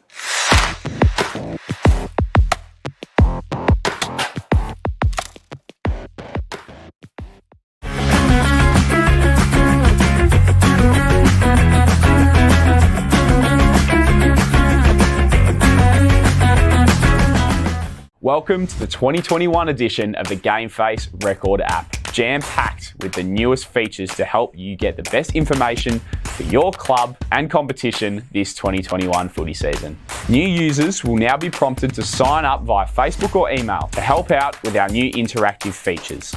Here you'll be prompted to select which team you follow for one of the leagues that GameFace provides its coverage to. You'll be notified for updates exclusive to that team that you follow. More teams can be followed once you're in the app. Some other exciting features include the new social media capabilities. The newsfeed from our designated Facebook groups is now synchronised through Facebook, so you can now get the league's latest news right through our app. GameFace is now also introducing GameFace TV alongside the new update. Here, you'll be able to watch GameFace Match of the Days, interviews, and other video content that we provide, all in an easy-to-access newsfeed. Live scoring makes a return, with the latest up-to-date scores on game day for each match being played delivered straight to your phone, right in the change rooms after the game. You can now also view stats in more detail, such as best players of the round, the ladder, team lists, as well as leading goal scorers for the division. Our club pages have been reworked, now with more of a one-stop shop for vital information. Here you can view dedicated content for your club, such as purchasing merchandise, memberships, and much more. We're ready to tackle this footy season, so make sure you download the brand new GameFace digital record app. Get your GameFace on.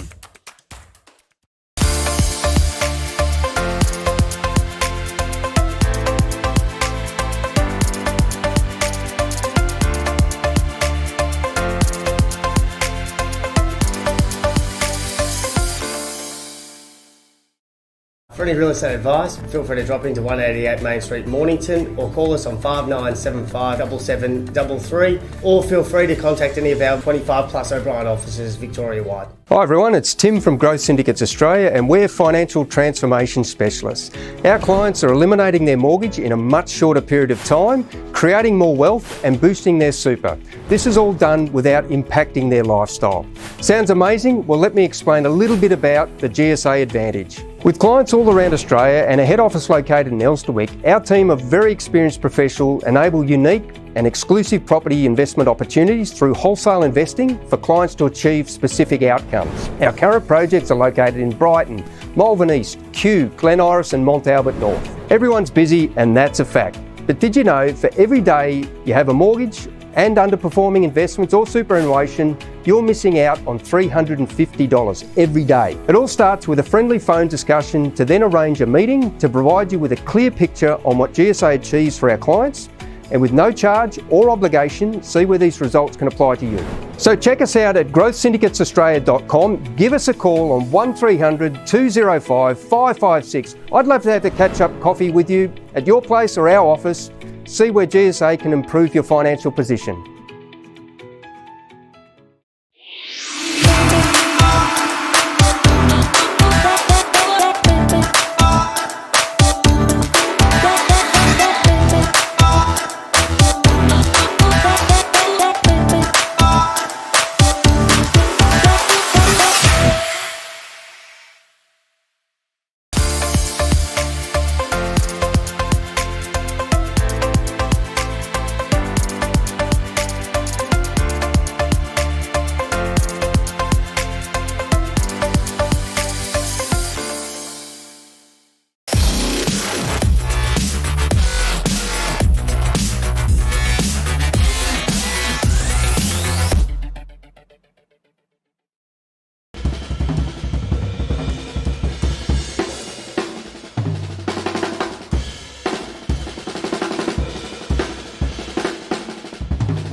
Welcome back to Alexandra Park, hey?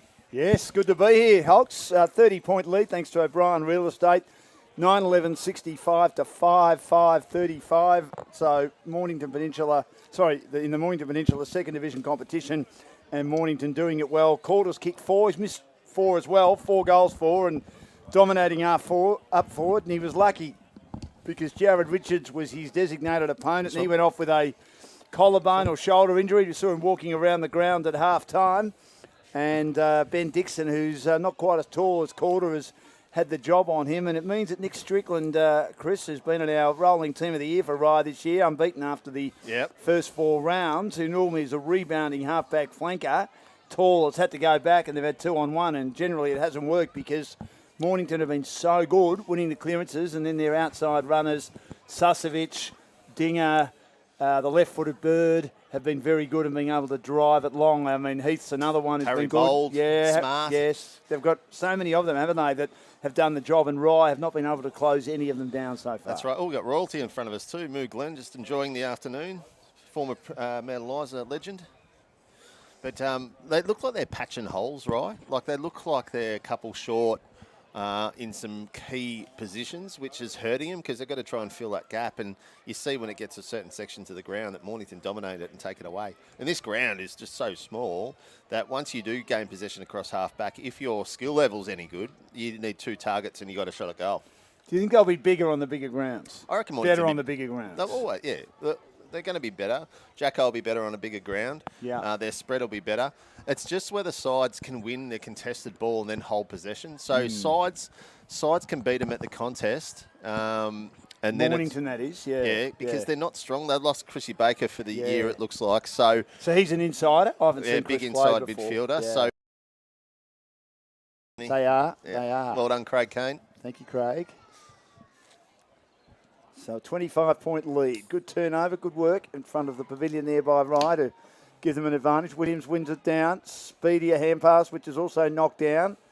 Can't get clean possession now. Their pressure's a lot better, Rye. And Rowson holds up Speedy again, who was going in the wrong direction. Had a couple of opponents confronting him and all over him like a cheap suit, thrown up in the middle of the ground. 25-point lead. O'Brien Real Estate scoreboard for Mornington. Slapped down by Walsh, won by Miller, the tall man in the middle of the ground. Got the hand pass out to Dalziel. He grubbers a kick towards half forward, but a high free kick will go on this occasion to Barber. Delivers into the middle of the ground to Whitty. Handballs on the outside. Running now, looking to set something up. It's Hampton. 55 out. Long bomb, Hampton!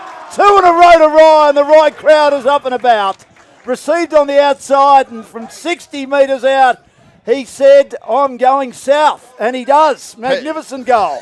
Petey Hampton, get around him. 2 in a row, and that's got to be a... The crowd are screaming for goal of the day. That's got to be a candidate for the game-changer goal of the day. It is up there. 2 in a row now. They haven't done that all day. 7-5-47 Rye. Mornington 9-12-66.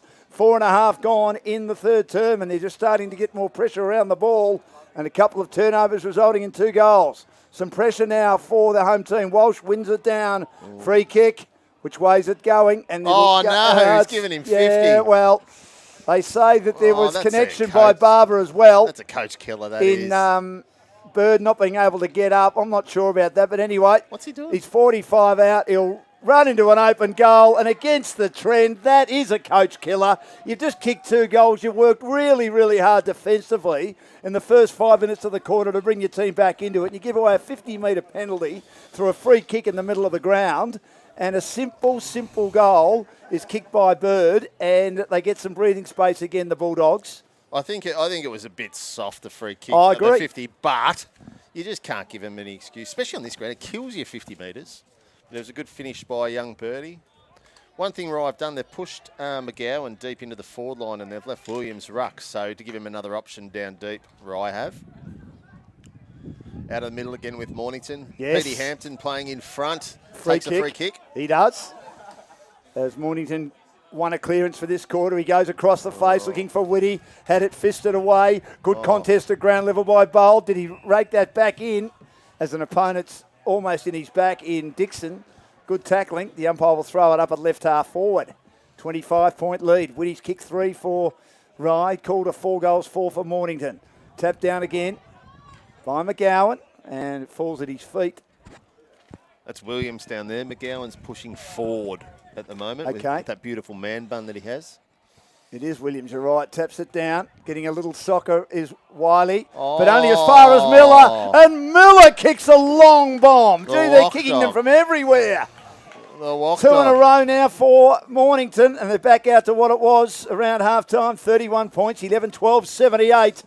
Ryan does all its good work in 2 minutes of big footy by the Bulldogs, and Walker Miller, 7-5-47, O'Brien Real Estate scoreboard. He will be telling everyone within earshot of that goal tonight, Walker will. It was a nice little play. Didn't move. It was a very still kick. Yeah, standing Very start, straight. wasn't it? Yeah. Yeah, it's disappointing because Rye had that momentum then and just bang, bang, Mornington put 2 on them. They did. That 50-metre penalty won't help them. Back in the middle again. Glenn gets a hand pass out. Inside give now to Rowson. Rowson towards half forward. Bouncing ball gets away now from Williams. Picked up on this occasion. Harrington has been good for the Dogs. Drives into the outer side of the ground. Fist down. There's going to be a free kick. Just as they were ready to pounce. Which way is it going? It'll go to right. He's lost it. Dinger, well, was a bit unlucky. Punched away and then he was delivering at ground level. He was all over him. Left foot kick, high ball inside. Oh! Mark of the day. HC and PC Electrical mark of the day. What a screamer that is. Left half forward, Tyrone Head. That was a belter. No one will beat that. That was third or fourth in line. He is as skinny as a rake, Tyrone Head, but he can play. And he gets up a little bit ginger. He's got to finish now, though. Get back and kick the goal, Tyrone. To make it 25 points. What a mark that was. Tyrone Head. Has he snuck it home? Yeah, I think he just has goal.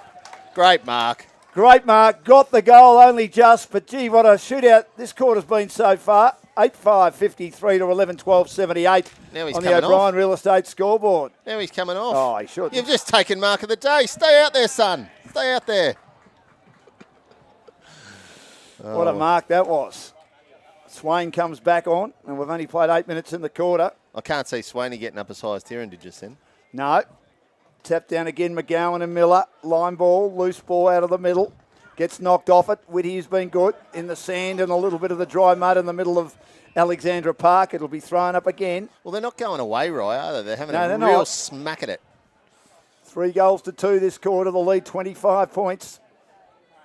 78 to 53. Good standard game. Miller.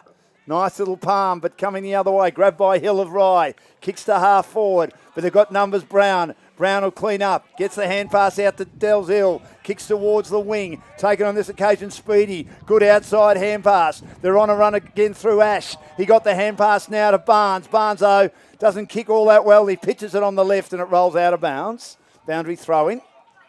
Speedy's doing a good job Left for half Mornington forward. today, Yeah, but he's just been might need an outstanding. extra couple of weeks just so he can cover the ground in the second half. Just looks to be a little bit sore. Barber comes back on for Rye. He trailed by 25 points. They need the next one. Boundary throw-in. Tap down. Loose ball. I reckon Heath's all over his opponent. Could have nearly been holding the ball against Rowson, but the umpire says no. It's thrown up again at left half forward. 25-point lead. Miller picked up that is again. holding That's the holding the ball. ball. Great tackle by Heath. And Wiley just dropped that comfortably in a very good tackle laid on him by Heath of the Bulldogs at left half forward, heading towards the northern end or the Mornington end. Nice ball to full forward. Up goes Calder. He couldn't hang on to the mark. He needs the Rovers at ground level. Not there. Rye now try and clear. They can't get it out of the area. Good hand pass comes out and then a snap at goal. Oh, my lordy. That's a goal. Great little hand pass came out on that occasion. He finds a teammate who's kicked the goal. That was a fantastic goal, that one. It was. One and out of the box. And the hand pass came out from Bold. Look at that dinger. I think Dinger's kicked it. He has. Dinger straight through the middle. And the lead out to 31 points. Lovely snap. 12-12-84 to 8-5-53. Right forward pocket flying shot. They won't let him get back too close, will they, Mornington? Every time Rye get that snag, they put right back up the other end. Bold's been quite creative today. He has. Another goal on the board to Dinger. Warwick Miller now in the ruck against McGowan. Yeah, and McGowan then lays a very good tackle as it was tapped down to the Bulldogs. They were trying to get away and they couldn't. And give him a little bit of curry on the way down too. Was Speedy. Miller beaten by McGowan, 2 former teammates. Picked up on this occasion. Bird on his non-preferred right. Kicks the Dogs to half forward, flying high north. Can't take the mark, brings it to ground. Hand pass on hands and knees by Dinger on the outer side. Missed by Ryan. Glenn goes in to lend support for Ryder. Hold it up on the wing on the outer side, but the margin still 31 points. High scoring quarter. 3 goals apiece. Every time Rye get an opportunity, they got within 19 points early in the quarter. Mornington have found a way back. Ryan taps it down. Hills sweeps a hand pass forward. then gets collared close to the boundary. Miller, good tackling. Boundary throwing on the outer side. Barber involved as well too for Rye. Brown on hill at the moment. Boundary throwing. Miller, McGowan the tap. The other way, left foot kick. Comes out from the Bulldogs, inside 50. Calder brings it to ground. Good roving north. His hand pass. Left his teammate behind Dinger. Had to go back and get it. Taken in a tackle laid on him by Wiley of Rye. Held up at half forward. Still 31 points, O'Brien Real Estate scoreboard. Thrown up again. Open-handed slap. Oh. Shot at goal by Speedy on the run on the outside as he roved it well again. He's been the clearance king for Mornington today. On the right foot but the wrong foot. Doesn't miss by too much. 32 points, 12-13, 85, 8-5, 53. Brian Real Estate scoreboard back into play. Strickland looking for Hill to mark. Can't. Try to handball to Hughes. Gets it out on the outside to McIndoe. McIndoe close to the boundary and then coming the other way. Player goes down. Yes. Accidental. It was accidental from Garner. He fell into him. He did. Now we'll see what happened here. I don't think he'd be too flush after that because No. he cannoned right into his knee or shin area. It was very like an incident a long, long time ago, and hopefully the player's all right. Let's not. He's okay. He's just hurt the back of his head. When I say he's hurt the back of his head, it probably means concussion. House? Yes, Daniel House. Yep. It was unintentional from Garner just coming the other way. It's one of those things that happens in footy, but he'll come off and he looks very groggy indeed. So I dare say we won't see him and probably won't see him next week as well. He's not walking very well, is he? No, boundary throw-in. 32-point lead in front of our commentary position. Walsh to do the ruck work. McGowan in front, rakes it down. Little hand pass came out from Heath, but intercepted on this occasion by Wiley. Then he's held in a tackle, brought to ground. Good play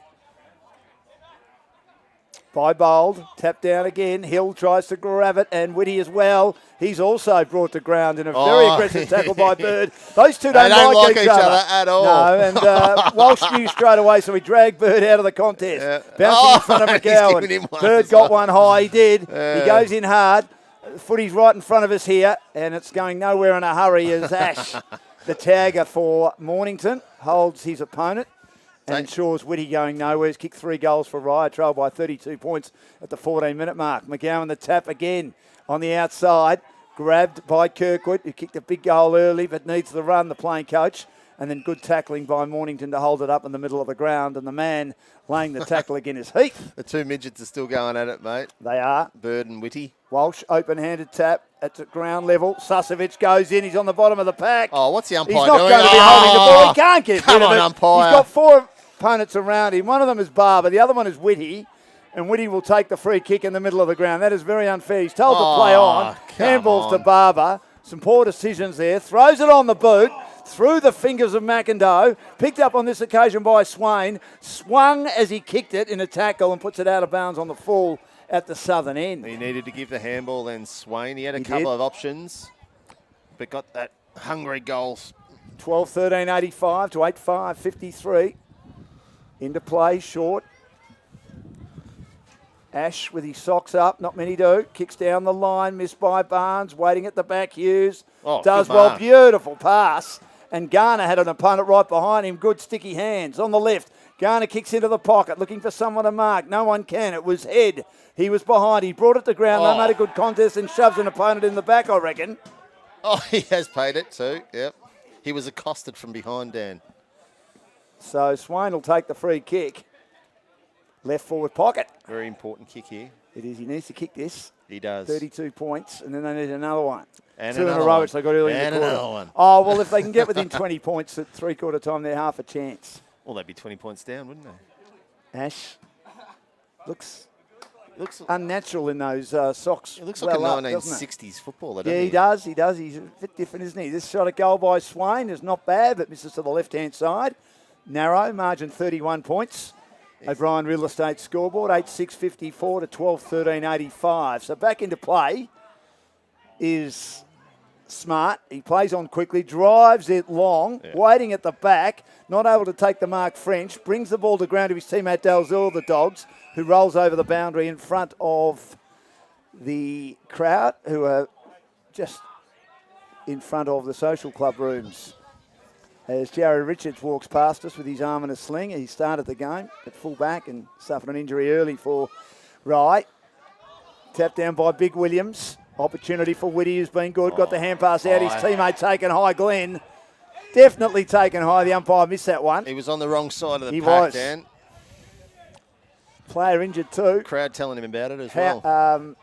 Bold goes after it. He's limping. He has to come off. Barber's there. 2 to beat. One of them is the limping Bold. Feeds a hand pass out looking for Hampton. Doesn't get to him. And then Glenn is there. He doesn't like the treatment he receives from Bird, who's as hard as a cat's head. And he is coming off now. Bold. He's that annoying little bloke, isn't he, Birdie? He is. Just gets under your skin. Boundary throwing. Walsh to the front.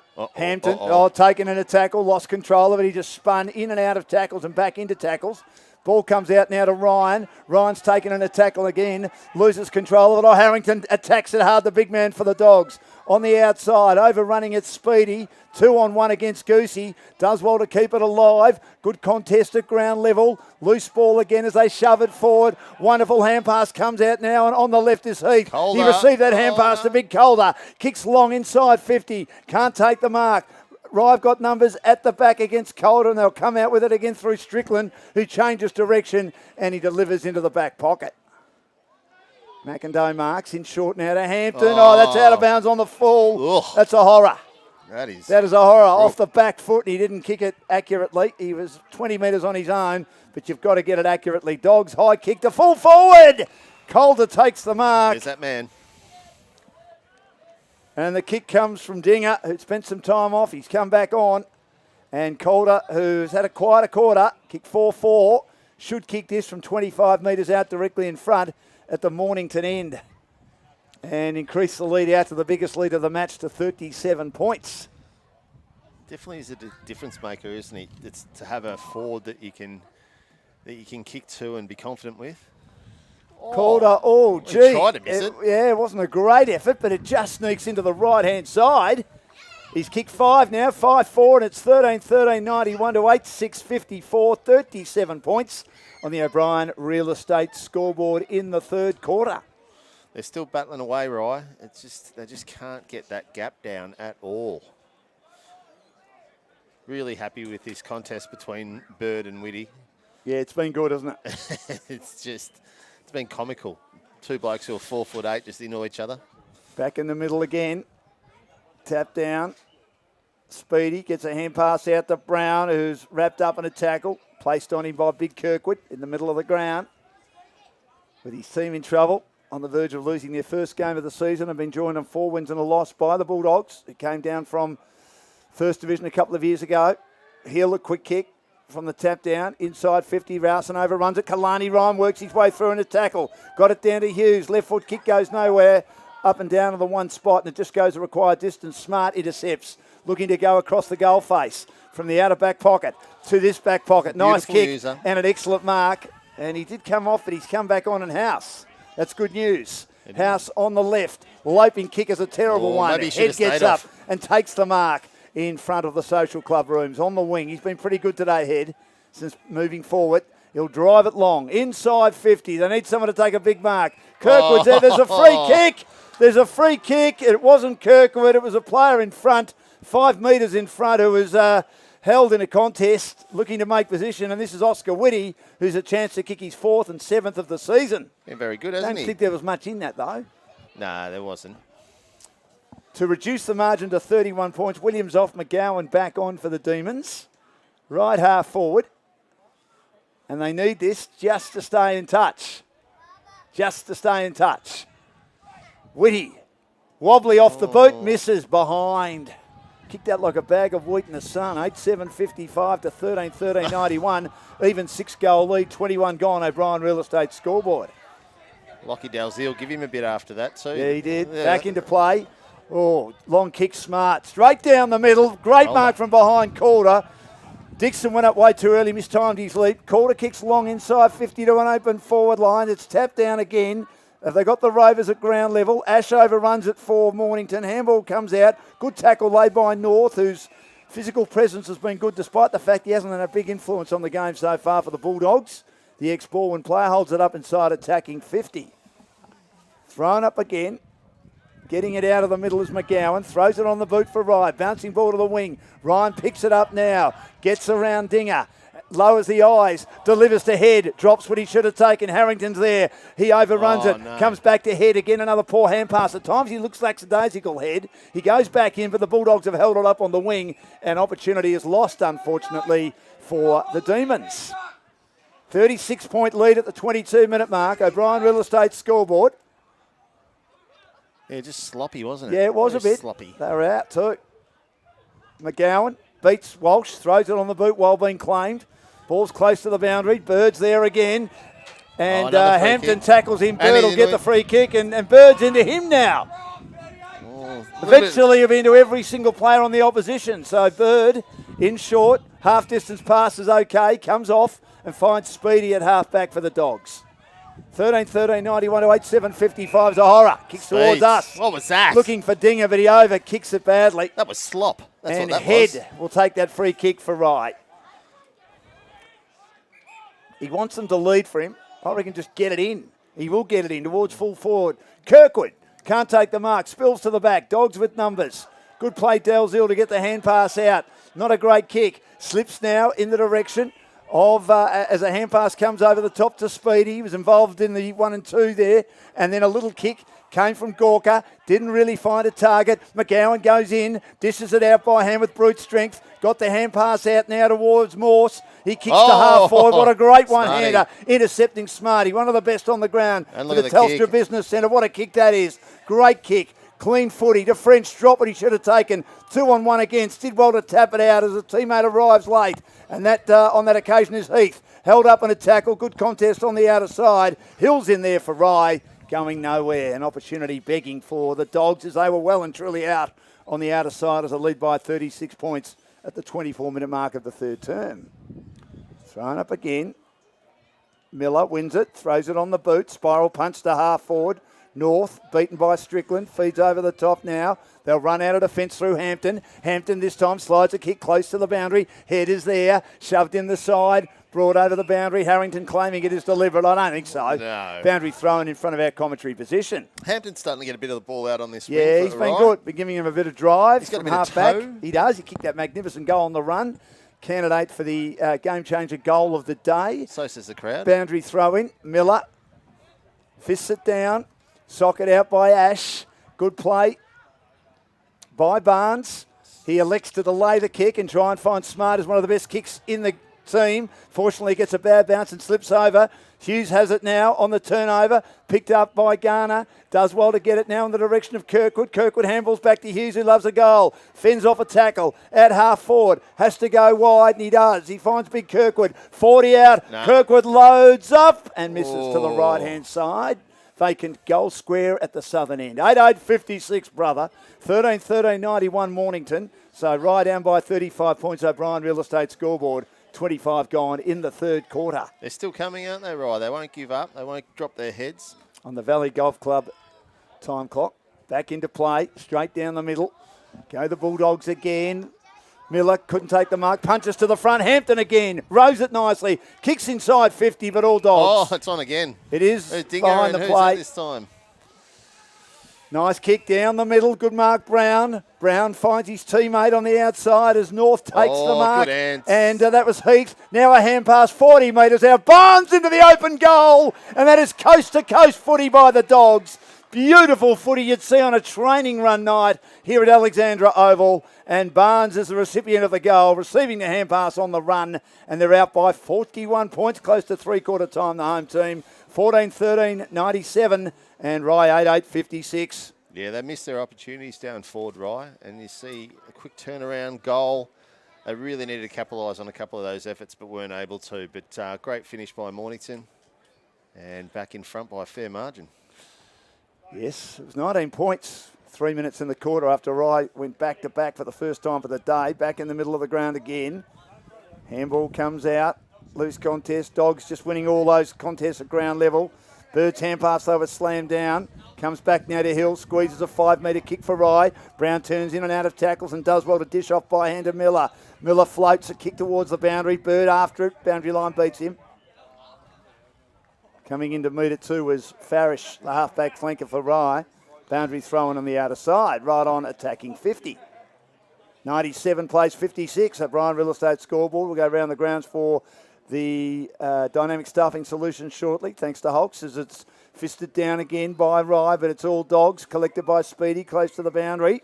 You heard a voice. A long way away was Smart, and he was going back defensively by hand. It'll be a boundary throw-in at true wing position on the outer side. One game of note, mate. Mount Eliza have come back and now in front of Sereno by 10 points. Wow, Can big you believe third that? quarter. They have had a massive third quarter. They had a big second quarter, I remember when they drew with YCW a few weeks ago. The tap down at the drop taken by Ryan of Rye. Kicks long, but against Smart, one of the best men on the ground, thanks to the Telstra Business Centre of South Melbourne. In short again. And they look to drive to Heath. And Heath is in the back pocket. He's unsure what to do. He's a left footer. So he delivers down the wing, running into space. They've done a lot of that today. Gorka behind the wing for the Bulldogs, leading by 41 points. Once again, just getting out too easily. Dinger quickly, using the footy nicely. In short, Bold. And Miller on the lead takes the mark, the big fella. Don't miss that. Right half forward. Just another quick one, Dan. Chelsea are now in front by a goal on Somerville. Gee, isn't that interesting?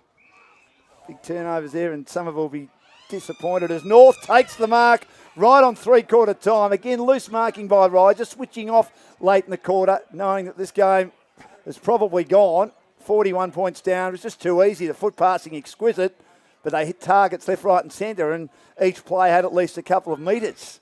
Is North going to have a shot here? He is, indeed. He is. Remember, it's only 37 metres, that right half forward for circle. Matthew North, who kicked the winning goal last week against Devon Meadows. Recruited from Baldwin. On the left, high ball. Has it got the carry? Not quite. Fisted right on the line by the Rye defenders. But a big quarter by the Bulldogs. 14-13-97. Rye 8-8-56. Margin out to 41 points. Rye got the first two goals of the third quarter to cut it to 19 on the O'Brien Real Estate scoreboard. And our coverage brought to you by O'Brien Real Estate. Jackson Calder has been outstanding today. He has kicked 5 for Mornington. And their other goal kickers, most of them singles. Barnes, Dinger, they've shared them around. North, Lewis, Bold, Goosey and Miller. While for Rye, 3 to Oscar Whitty, singles to Kirkwood, and that's the candidate for one of the goals of the day today, thanks to Game Changer. Kalani Ryan, Tyrone Head, who's played well since going forward, Tom Hughes, and also kicking a goal for them was Peter Hampton. Wonderful goal on the run, again a candidate for Game Changer goal of the day when they made a run early in the quarter. But 14-13-97 Mornington, Rye 8-8-56 O'Brien Real Estate scoreboard. Back with the last quarter shortly.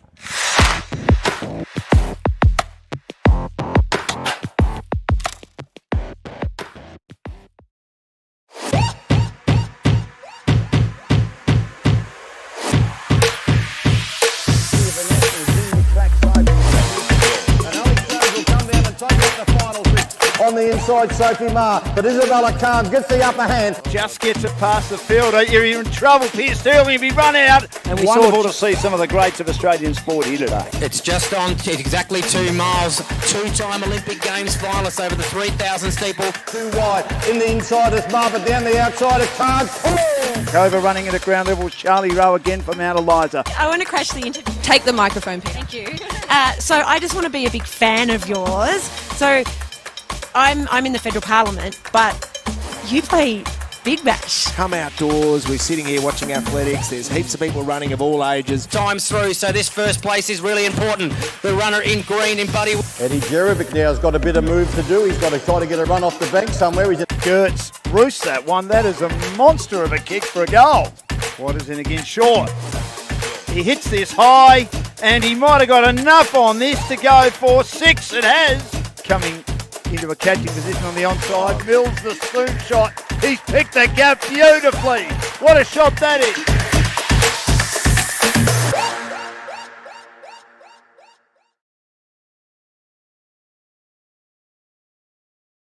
Get your game face on.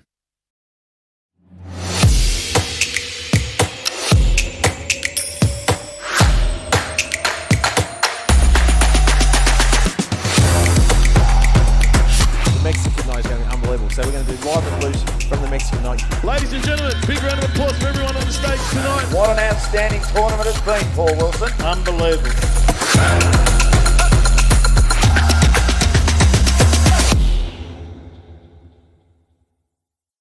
For any real estate advice, feel free to drop into 188 Main Street, Mornington, or call us on 5975 7733, or feel free to contact any of our 25 plus O'Brien offices.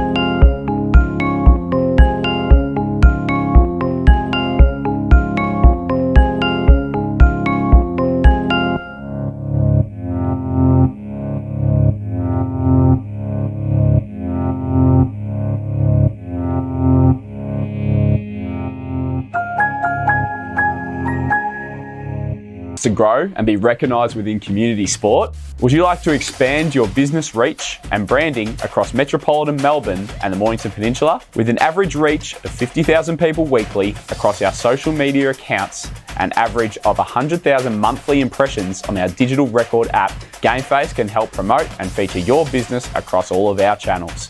Keep in the loop with existing customers and reach out with new ones via our social media content. Here, we can place your branding on graphic design content, action photography, player interviews, even witness your branding appearing on live stream broadcasts. We can also create and curate advertisements for your business to host on your social media channels as well as ours. You can be featured in EDM newsletters, have space featured on our record app, on website, and much, much more. Our packaging tiers are affordable enough to help your business experience the GameFace touch. So get in contact with us to see how we can help you. Get your GameFace on.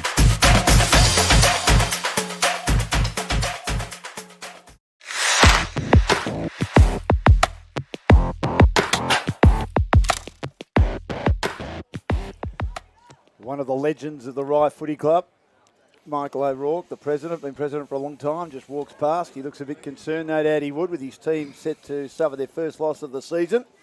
Having not played here for a long, long time at Alexandra Park. Mick would have been here, of course, 16 years ago. He's been involved in the club throughout most of their time in their existence since 1945. And they're in trouble here, 14-13-97. To 88-56, the margin 41 points. They kicked the first 2 goals of the third quarter to get it within 19. But from then on, Mornington always too good. Calder's kicked 5, 4 of them in the first half. And Whitty's kicked 3 for the Demons. Let's go around the grounds thanks to Dynamic Staffing Solutions. We might have some boilovers, Chris, which we've tended to already in the early part of the season in both the first and second division in the MPNFL. Well, the big one in Div 2 is obviously Chelsea. They're 2 goals up on Somerville at three-quarter time, where Somerville looked like they had a comfortable lead at about half-time, so there's a big third quarter from them. And the other one in Division 1 is Mount Eliza has come back from a 4 or 5 goal deficit on Sereno to now be in front at three-quarter time, 61-59. So 2-point lead there to Mount Eliza. So some work for Sereno to do, some work for Somerville to do. It'll be a big loss for them, 2 from 5. Here we go. So the last quarter here, all in front of Rye, 41 points in arrears. Walsh beaten by Williams. Miller gets the hand pass out, but then they lose control and regain it. Taken on this occasion, high ball inside 50 by Gorka. And the big man Calder stands there like a statue and says, try and fist it away from me. No chance. Look at the big rooster. He's got the chest out. Chance to kick his 6th here. Beautiful kick by Gorka. That would have, well, I mean, it's not a big ground, but he got plenty of it. And if you get it in there quickly, one-on-one, Calder will outmark each time. A big chance for the HP and CP mark of the day again for Jackson Calder. I think he's got 3 or 4 opportunities to win that as he kicks his 6th and they pass the century.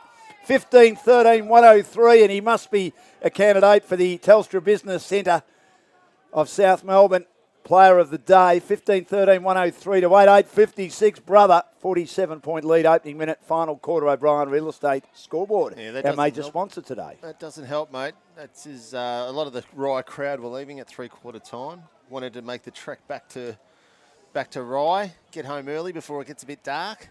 Get to Rowley Oval, probably. Oh, I don't know. Tap down. In the middle of the ground again. Rye looking to try and emerge with it. But again, I reckon Miller's done a lot of good second and third efforts today. Kalani Ryan was good in the first half. Stymied a bit in the third quarter, gets held up again. For Rye. Tap down. Quick kick comes out from Speedy, who's been good too. Kicks to half forward. Bouncing ball. Got away from the Bulldogs on this occasion. But then a hand pass comes out from Barnes. Now to Ash on hands and knees. He does well to play it on the up in the direction of Dinger, but the boundary line was too close.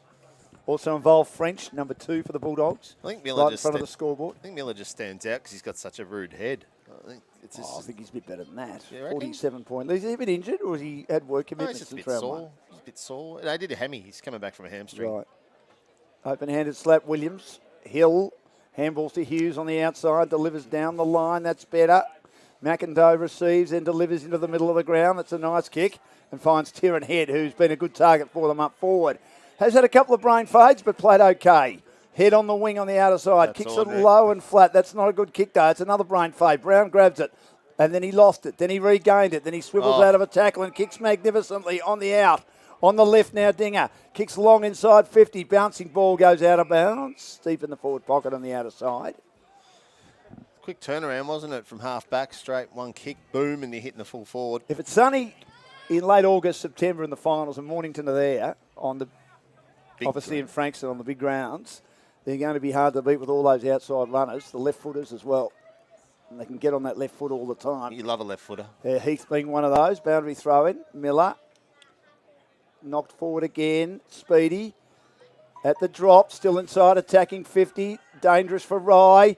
Good play, Heath. Got the hand pass out on the up. They keep it alive. Ash had it pinched away by Hampton, who's battled hard for Rye. Drives it long down the wing in front of our commentary position. Good mark taken. Hooking kick around the body by Morse. Bit clever. Missed by Kirkwood. Running onto it, Whitty. Taken and a tackle brought to ground. Great well done, tackle. Dalziel coming the other way. Free kick for him for the Bulldogs at half back. Very good tackle. There's not much Their lead in him. 47 points. Delivers to centre half back. And they've got loose men everywhere. Good play, Susovic, solid again. Handballs on the outside. Now they look to run again. Around that outer side, through Dinger, he kicks beautifully to half forward. And there's our man Calder. Takes the mark, plays on quickly. Kicks inside 50, Miller's there. Can't take the mark. Ball at the drop, at ground level. Picked up by Miller again. And he manages to beat Farris, who dropped the mark and then threw it on the boot, but misses to the right-hand side of behind. 15-14, 104 to 8, 8.56, 48 points. He wasn't happy with that, the nude-nutted Miller. He wasn't. Should have done more with it. He's been good today, though. Oh, don't tell him that. Contesting comfortably. I know you don't like him to get any praise. You just can't pump him up, or I'm else gonna you pump never him hear the up. end of it. Strickland back into play. Low, flat punt. Good-looking kick. Fisting it down at the back. That was good play he's still on that unconscious. occasion. By Richardson. Then How's that? Bird got the hand pass out towards Smart, who kicks long and direct in the He's direction paid the free of kick. Calder, who couldn't take the mark and gets the free kick at ground level. Oh, God. Yeah. See, Smart's been good, hasn't he? The way he's just driven it long inside 50 on numerous occasions, and a bit like Calder, one of the best men on the ground for the Telstra Business Technology Centre of South Melbourne. Well, he's got more time. He's always had skill, Jake, in his mid-20s now. But he's always been pretty light, and with First Division being so intense, he doesn't get as much time as he does in Second Division, and he's really chopping them up this year. He is. Good to see, young Jakey. Slight angle, 30 metres out. He's kicked 6-4 for his 7th. Goal. Kicks. There's 7-4 to Big Jacko Calder, 28 for the season, and there's 16-14, 110, and they're thrashing Rye. Disappointing day. Back to the field a bit today, the Demons. 8-8-56 as Adam Kirkwood in his first game for the season. Obviously needs the run, comes off, and young Swain, who spent a lot of time on the interchange bench, comes back on. Yeah, he had the rooster head going then. Jacko's pretty happy with his day. I'm surprised he's not back in the square, though. He's got Willem Goosey and Speedy's set back there, and he's perched himself about 25 out. I think he'll be getting closer to goal toward the end of this quarter. They just haven't been able to stop the outside run today, Rye, have they? Correct. Pounced in the middle. Walsh wins it down. That's got to be a free kick, I reckon. And that was Whitty, who was tackled but not in possession, but his second, third efforts are great as he works hard, gets overwhelmed. Left foot kick comes out from McIndoe. High ball for Rye, but again the defenders are back and they're able to cut off supply at half back. Richardson in short. Finds the left footer Heath. Now they're running on the outside against Susovic. Susovic kicks it low and flat. I reckon Barber's knocked his opponent to ground. Handball comes out from Goosey. Not a great one. Goes back in again on the outside to Miller. Miller will feed over the top now. And then a hand pass back to Goosey. Goosey a snapping goal as it got the carry. Punched on the line by McIndoe. Through for a behind. Also involved in the chain was House. Well, I think got a good hand pass on the outside. And then there's some pushing and shoving on the boundary. Oh. We can't really see it. Involved is Goosey. House gets involved too, as the kick in comes and finds Hampton, and Barber was the sole Rye player, which has been the problem. It's been 1-on-2 all day as McIndoe takes the mark at half back. Handballs to Hampton, who kept running. Gets the hand pass out now in the direction of Whitty. Whitty is tackled back to McIndoe, sells him into trouble. The pressure great by Bird. Bird and Whitty going in hard. And there are a couple of little lefts and rights. And we, of course, had Kane Sugarcane. Kane Sugarcane Watts in here today, and he would have loved the left and rights into the body by Caelan Bird on Oscar Whitty. Have been at each other all day. Tap down, rode by McIndoe on the left for Rye. High kick towards half forward, but Smart again has been superb. He's been in the right position all day and takes the mark at half back, circumventing another Rye forward thrust. Kicks to half forward. Up goes Miller. Oh, sticky fingers, the big fella. He takes the mark in front of our commentary position. Warwick Miller in short. Good foot pass. Good play, and he finds Goosey taking the mark about 50 metres out from goal on this small ground. In short again, going back to Brown as Rye got numbers back inside defensive 50. In short again, called her up, shoved into it, couldn't take the mark. It's roved at the drop. Good play on this occasion by Mornington, but unfortunately they couldn't get a possession. Run out of defence by Head. Head floats over the top to Rowson, who's been quiet. Kicks right a half forward, and a good mark taken. And on the end of it, a shot at goal on this occasion for Rye. Is that a couple of players get involved? McGowan being one of them. And he finishes it off. That might be a good one for the fight night. Bird versus Whitty. It might be. Be a lightweight affair. I think if we have a look at the stats on Wednesday night, when we get them at Premier Data stats, Dan, you'll find that the uncontested possession count again will be huge in favour of Mornington. Morse got it on the end of it. Morse? To McGowan, and it was good play on that occasion to kick their ninth goal, 9-8-62 to 16-15, 111. Back in the middle, Walsh has two cracks at it, knocks it down. Ryan will receive a hand pass. He got it from Hill. Goes on the outside for Rye. Mark taken by Williams. Handballs now to Rowson. Rowson kicks badly, turns it over again. He's been pretty good today, Susovic at half back. In short now to the middle of the ground to the left-footed Heath. Heath delivers now to half forward to the Bulldogs. They've got loose men everywhere. Turning an opponent inside out. House on the left now. Runs away. Bold. Shoots at goal. Great goal. Bold it was on the right. House was 19. Bold 21. Magnificent goal by Bold. That's his second candidate for goal of the day. No doubt about that. The game changer goal of the day. It's just been, they've had better ball movement from half back, haven't they? They've been able to hit targets and hit free targets too. Seems every time Rye coming out of half back, they're kicking to a contest and there's not much space. Whereas you go the other way, Mornington are finding those loose people. So their work rate's a lot better through that midfield. Kalani Ryan off. Garner getting ready to come on, but he's limping a bit. Hasn't had a big influence today, Garner. So it's a 55-point lead. Walsh again wins the tap. They've won the clearances all day, although maybe on this occasion Rye might have won the clearances. But there was a bit of a fumble and they couldn't quite extricate themselves from the contest and get off to the races. Hill taken down at a tackle after we had a slight fumble. Thrown up again. Walsh out. Speedy there again. He's won most of the clearances for the Bulldogs. And then he's brought down at a tackle and lost control of it. A handball on the outside, Rowson. And now Hill again shoved. Kicks to half forward and affects the kick, and Smart again. Cutting off everything at half back and sweeping like a janitor. Plays on quickly. Lovely right foot kick. What a kick that is. Brilliant kick into space. And he finds young Bold, who's been good, marking it right half forward. Yeah, Smarty's very dangerous off that back line, isn't he, mate? Has he been good today? Probably him and Nick Mason are probably two of the best half-back flankers using the ball in the comp at the moment. But, yeah, you won't find too many better than Jakey. So bowled for his second goal in a couple of minutes. And to get it past 10 goals, no, that's he huge. misses. Not a great kick.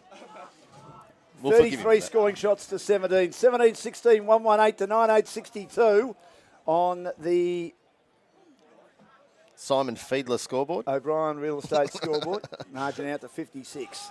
Back into play, Strickland. Short into the back pocket. You've got to pick the second division team of the week. I think Smart will definitely be in there as Strickland will receive a hand pass. Gets it back again. Taken by Hill. Hill standing still. They go back to fullback now. And they'll head out towards the broadcast side. Hampton trying to work his way to the front as bowled. Feeds a hand pass over the top, beats Barber. Looking for Goosey, dragged down on a tackle. Good play, Barber, good second effort. And then it's 2-on-2 right on the attacking 50, which is probably more like the attacking 40. And a great person for sport on the peninsula, Rob from Mount Eliza, just in front of us, doing all the hard work with the bins. He's a regular listener to SEN, loves our mate Darren Parkin, who does some work here at GameFace. Marquee North Melbourne supporter. Quick kick comes out from Oscar Whitty, and then he got it to Hampton, then to Hughes, who's brought down on a tackle. Got the hand pass out now to Favris. Favris in front of our commentary position, misses a target. Again, the Dogs have numbers clashing in, clamouring in. Smart as that man again. Held up on a tackle laid on him by Swain. Right in front of our commentary position, the margin 56 points, 12 gone, final quarter. O'Brien Real Estate scoreboard. Trying to burst through McIndoe. Lost control of it, dislodged. Also held up French. Lost control of it. Two people tackle him. And then McGowan lays a very good tackle on Miller. You hear thud. They go to ground as we check around the grounds thanks to Dynamic Staffing Solutions. Just a quick one, Dan. Sereno now 4 points up on Mount Eliza. Thriller. Which is a thriller. And also Chelsea kicked away from Somerville. They're 30 points up. Halfway through the last quarter. 2 in a row for Chelsea, and Somerville in some trouble. Chelsea be 3-2, Somerville 2-3. Good hand passing by Rye, but then again they get a couple knocked down as Mornington gets a number of players around the contest close to the boundary near the Woolworths. And it'll be back into play at half forward. It'll be big contest this one. 118 to 62, O'Brien Real Estate scoreboard. Good play, McGowan, brings it to ground. Coming the other way, Smart again uses it. So what a kick that is. Barnes, though, couldn't quite hang on in front of the Bulldogs coach's box. Just couldn't quite get his hands around it long enough. It'll be thrown back into play on the wing.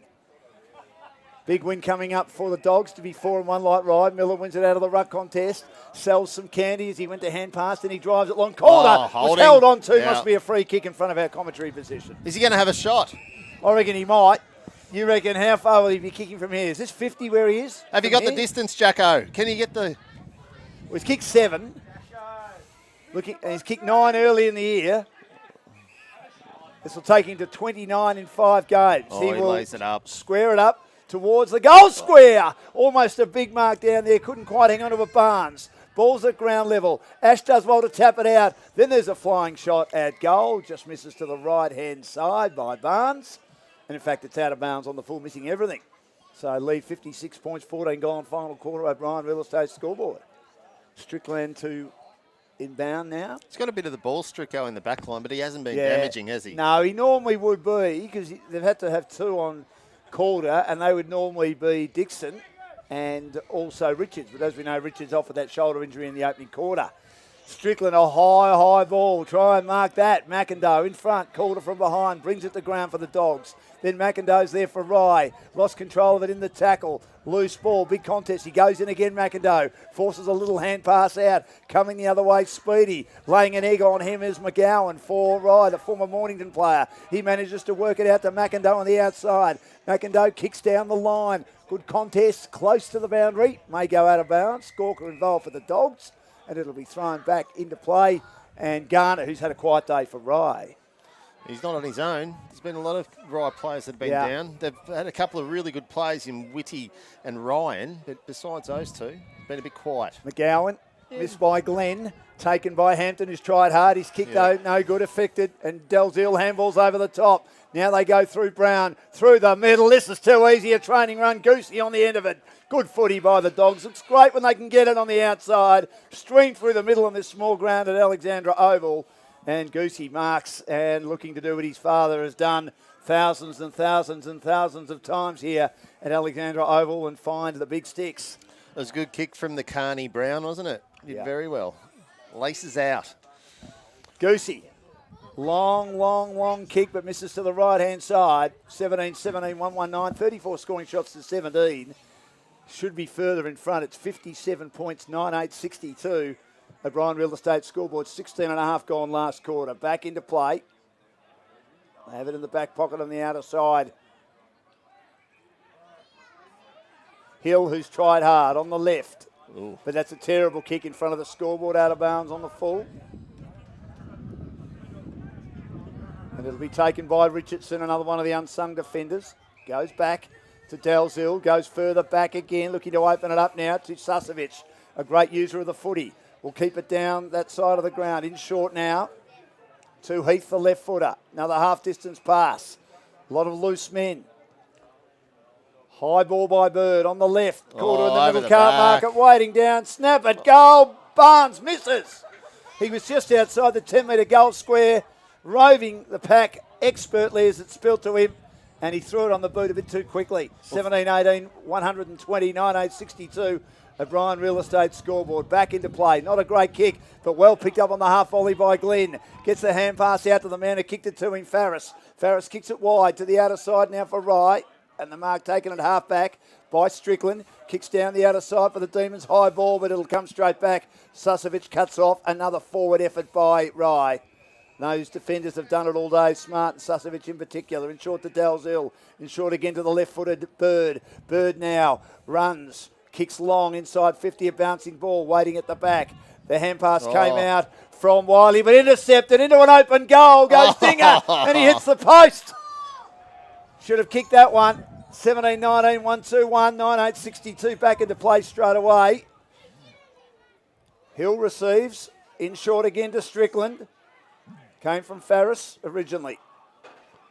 Just a quick one, Dan. Sereno have just kicked a goal to go 6 points ahead of Mount Eliza deep into the last quarter. Might just get over the line there. It's been a thriller. But the big upset, Chelsea over Somerville. 2 good wins in a row for Chelsea. Maybe going to the pub occasionally works in the middle of the season. Certainly does. Certainly does work on the weekend. McGowan in short to Hill. Hill kicks down the line again. That's a nice kick. Good mark taken on this occasion, and away they go through head. Handballs out in the direction of Ryan. Kicks long to fall forward. And unfortunately for the Bulldogs, one of the very few occasions that they've gone up a little bit too early. Harrington trying to go for the punch. And the ball was nowhere in his vicinity, and taking a good mark waiting behind is Morse. Yeah, Ryan again there through the midfield. He's been the best for Rye today. He's tried hard all day, and that was just another classy finish from him. Kirkwood's tried to move his players around more, starting in defence. 30 metres out for the 10th goal of the day. Straight through the high diddle-diddle, as Kevin Bartlett would say, for the Rye Footy Club.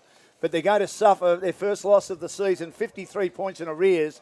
Mornington really should be further in front, 17-19, 1-2-1 to 10-8-68. First goal of the day to Lee Morse. Yeah, and I've been really impressed with Kalani Ryan. Even though his name sounds like he should be a surfer, he's really put in. Or a rock star. Yeah, or a rock star. He might be a bit of a rock star. He might be. He's been a good player for them, though. He has. In the middle. Open-handed slap by Oscar Walsh. Ball still to be won. Brown wrenches it away from his opponents. Does well for the Dogs. Delivers now to Barnes, who's been lively. Kicks a low one to Calder. Calder at his bootlaces. Sockers at 4. Didn't get enough on it. Arriving back in the goal square, but it's running away from him, Farris. Did well to pick it up and just stole it from Goosey, who was coming the other way. High kick close to the boundary. It comes off. Mark taken inside. And playing on quickly. Down the line for Rise Jennings. Haven't seen much of him today. Turns it over again. And Goosey takes the mark from the kick from Ash, who took the mark from Jennings' kick. He intercepted it nicely at half back. So Goosey's been a good lead up forward. They've missed some shots in the last quarter to really add to their percentage. 36 scoring shots to 18. And they'd love a goal here. Slight angle, 40 metres out. And Goosey on this occasion misses again. So 17-20, 1-2-2. Bit disappointing, of which Calder's kicked 7 of them. To 10-8-68, O'Brien Real Estate scoreboard. Strickland again back into play. He delivers low and flat to the halfback flank on the outer side. And the mark is completed by Hill. But again, Hill so damaging to me, needs to be further up the play. Kicks down the line. Dalziel fists away. At the drop, taken by French. Taken in the tackle. Dalziel there to lend him support. Handball though turned over by Kalani Ryan. Ryan back to Hill. Wing out of side for Rye. On the half volley. Williams does well to vacuum it up. Did beautifully. Got the handball out to Rouse. And Rouse kicks long to centre half forward. And a big, strong mark taken by McIndoe. He's been good today as well, forward. McIndoe. He's tried pretty hard. Been in defence and been up forward. Yep. Dad of Harry and Freddie. 40 metres out. Freddie was a 10-pounder. He looks about 6 months. He's only 3.5. Met him a couple of weeks ago. That's when a they had horrible that. kick. Yeah, it was a shocker. Through for a behind. Met him a couple of months ago when his mum Jen was running the Pina Colada night at Rye after they won the round 2 match when they beat Devon in the wet. Did you get around, Dan? I do get around. I am the Mayor of Mornington. Back into play goes Smart. High kick, a beautiful kick again. A lot of distance. North makes a good contest. Ball's at ground level. Barber managed to get his opponent out of the contest on that occasion in bold. Quick hand pass comes out from Farris of the Rye side, close to the boundary, and it's out of bounds near our commentary position. Speedy just cramping in the background there. Just a bit underdone still, but managing to get away with it. He's been serviceable today, Speeds. I think he's been a bit better than that, hasn't he? Been very good. Yeah, well, serviceable. That's all right, isn't it? Oh, a bit better than serviceable. Boundary throw in. Bouncing ball. Who's there? Ryan does well to shrug the shoulders and break the tackle, or would-be tackle. Kicks now inside 50. High ball again, looking for someone to mark. Oh. No one can, but Hughes roving magnificently. Loves a goal. 40 out, kicks it. Very good. Good contest made by Swain. 2 opponents. He brought it to ground and swooping on it to cut the margin to 47 is Tommy Hughes. 9 goals for the season. And they've kicked 2 in a row for the second time today, but too late. Mornington have missed so many shots in the last 10 minutes or so to really put a big difference between the two sides. 17-20, 1-2-2 to 11-9, 75 on the O'Brien Real Estate scoreboard. Round the grounds, Holt's Dynamic Staffing Solutions. Yeah, Sereno's still got that 6-point lead on Mount Eliza running deep. Bomb Beach, 10 goals. The 13-20 against 5-3 Rosebud, so it's been a shellacking. Rosebud back to the field a bit too like Rye today, back in the middle of the ground. And now emerging with it is the left footer Heath. Has a bounce around the outer wing. Kicks inside 50 at the back. Rye have the numbers. They can get there. And in the end, trying to whack it through for a bind. That's almost got to be deliberate, I reckon, by Dixon, because he had a chance to pick that up, but the umpire said no. In fact, it is going to be deliberate, is it? No, I think that Goosey thought it was. Trying to fox the young boundary umpire. Has done an outstanding job down there. And she'll throw back into play. She's come a couple of metres inside and gets a bit of distance with the boundary throw. And well done. Bouncing in front of the 2 ruckmen. Then taken in a tackle is Rye and not able to get free. Talk about 2 games, Dan. What was close early on that's been blown out. Langy are now nearly 100 points up on Hastings. Well, Hastings were with them early. And Cribby were right near Seaford at half-time. They're 100 points up on Cribby. Jesus. Good play by Ryan. He does the Dusty Martin to fend off a couple of tackles. Got a number of players involved there. Wiley was one of them.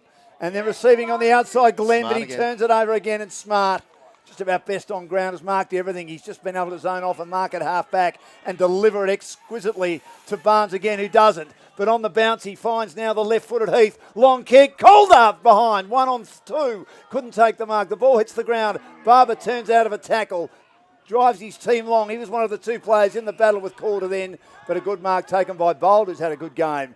He'll go back now to a great user in Susovic. He'll deliver now to half-back. They've got numbers everywhere. Or the hand pass wasn't great because he got confronted and it seemed to spook him a little bit, Gorka, but picked up by Dalziel, and Dalziel delivers out wide again in front of the social club rooms. Bold has been great. Nice little kick, finds a teammate. What are you doing? Takes the mark. It's been a thunder. North is on the wing, I doubt it. Kicks into the middle of the ground and finds the big fella Walsh, who's been good today. Walsh will deliver in short again. They're using the footy as they go across the goal and they switch comfortably. A nice little kick again. Smart again. Smart, finding North. But Rye have got numbers back inside 50, so they're using the footy, then trying to find a way through. Try and pick the puzzle here. Bold, out wide. Dinger. 17-20, 1-2-2, 11-9, 75. O'Brien Real Estate scoreboard, 26 gone. He's going Dinger to will kick it 6 long. on 1. And Calder And they slips punched over, it. and in the end, they still didn't take the mark. Come on, that's comical. Because there was inferred pressure, and in the end, whacked over the boundary. It was actually by a Dixon. 7-on-1 Yeah, by there Rye was. then, and they still kicked it long and still managed to get it out over the line. Come on. Because I think a lot of the players had led wide, not in great positions. Tapped down again by Williams. Hurry kick out of the fence by Rye, but only momentarily. It'll come back. Oh, the man of the moment. Jennings and Smart has got the footy at centre half forward. Jennings just threw it on the boot after he received the tap, and it didn't go very far. So Smart, you'd think, has a chance here. They've missed so many shots in this last quarter where they should have really kicked 20 goals, 17 or 21-16, not 17-20. He They doesn't led by 47 points. He doesn't get many shots on goal, Smarty. He's usually punching them out of the back line. So, but he's a beautiful kick. So you would think that he'd give this a ride. From 45 metres. Look at that. What a beautiful kick that is. That, to me, might have nearly seen him get in front of Jackson Calder despite his 7 goals. But you'll be picking it, Hulks, at the Telstra Business Technology Centre of South Melbourne Best on Ground Award. He has been magnificent today, Jake Smart, off halfback. And they've had so many goal kickers. He has indeed. Let's just tip that off. Beautiful. No, they've been impressive today, but 12 goal kickers. If you're looking at it from opposition coaches' point of view, you've got to make a way to make them to run with them when they spread. You can't be caught flat-footed. They just get out on their own and they use the ball well. Rowson loses it in the middle. Hurry kick comes out for the Dogs by Bird, overrunning it Barnes. Taken now by Jennings, drives his team inside, 50 for Rye. Big fist from behind by Brown. Good play by Hughes to Rove again, down to Morse. And Morse delivers into the pocket, and Barber takes the mark. Right forward pocket, not spelled B-A-R-B-E-R, it's spelled B-A-R-B-O-U-R. Louis Barber, right forward pocket.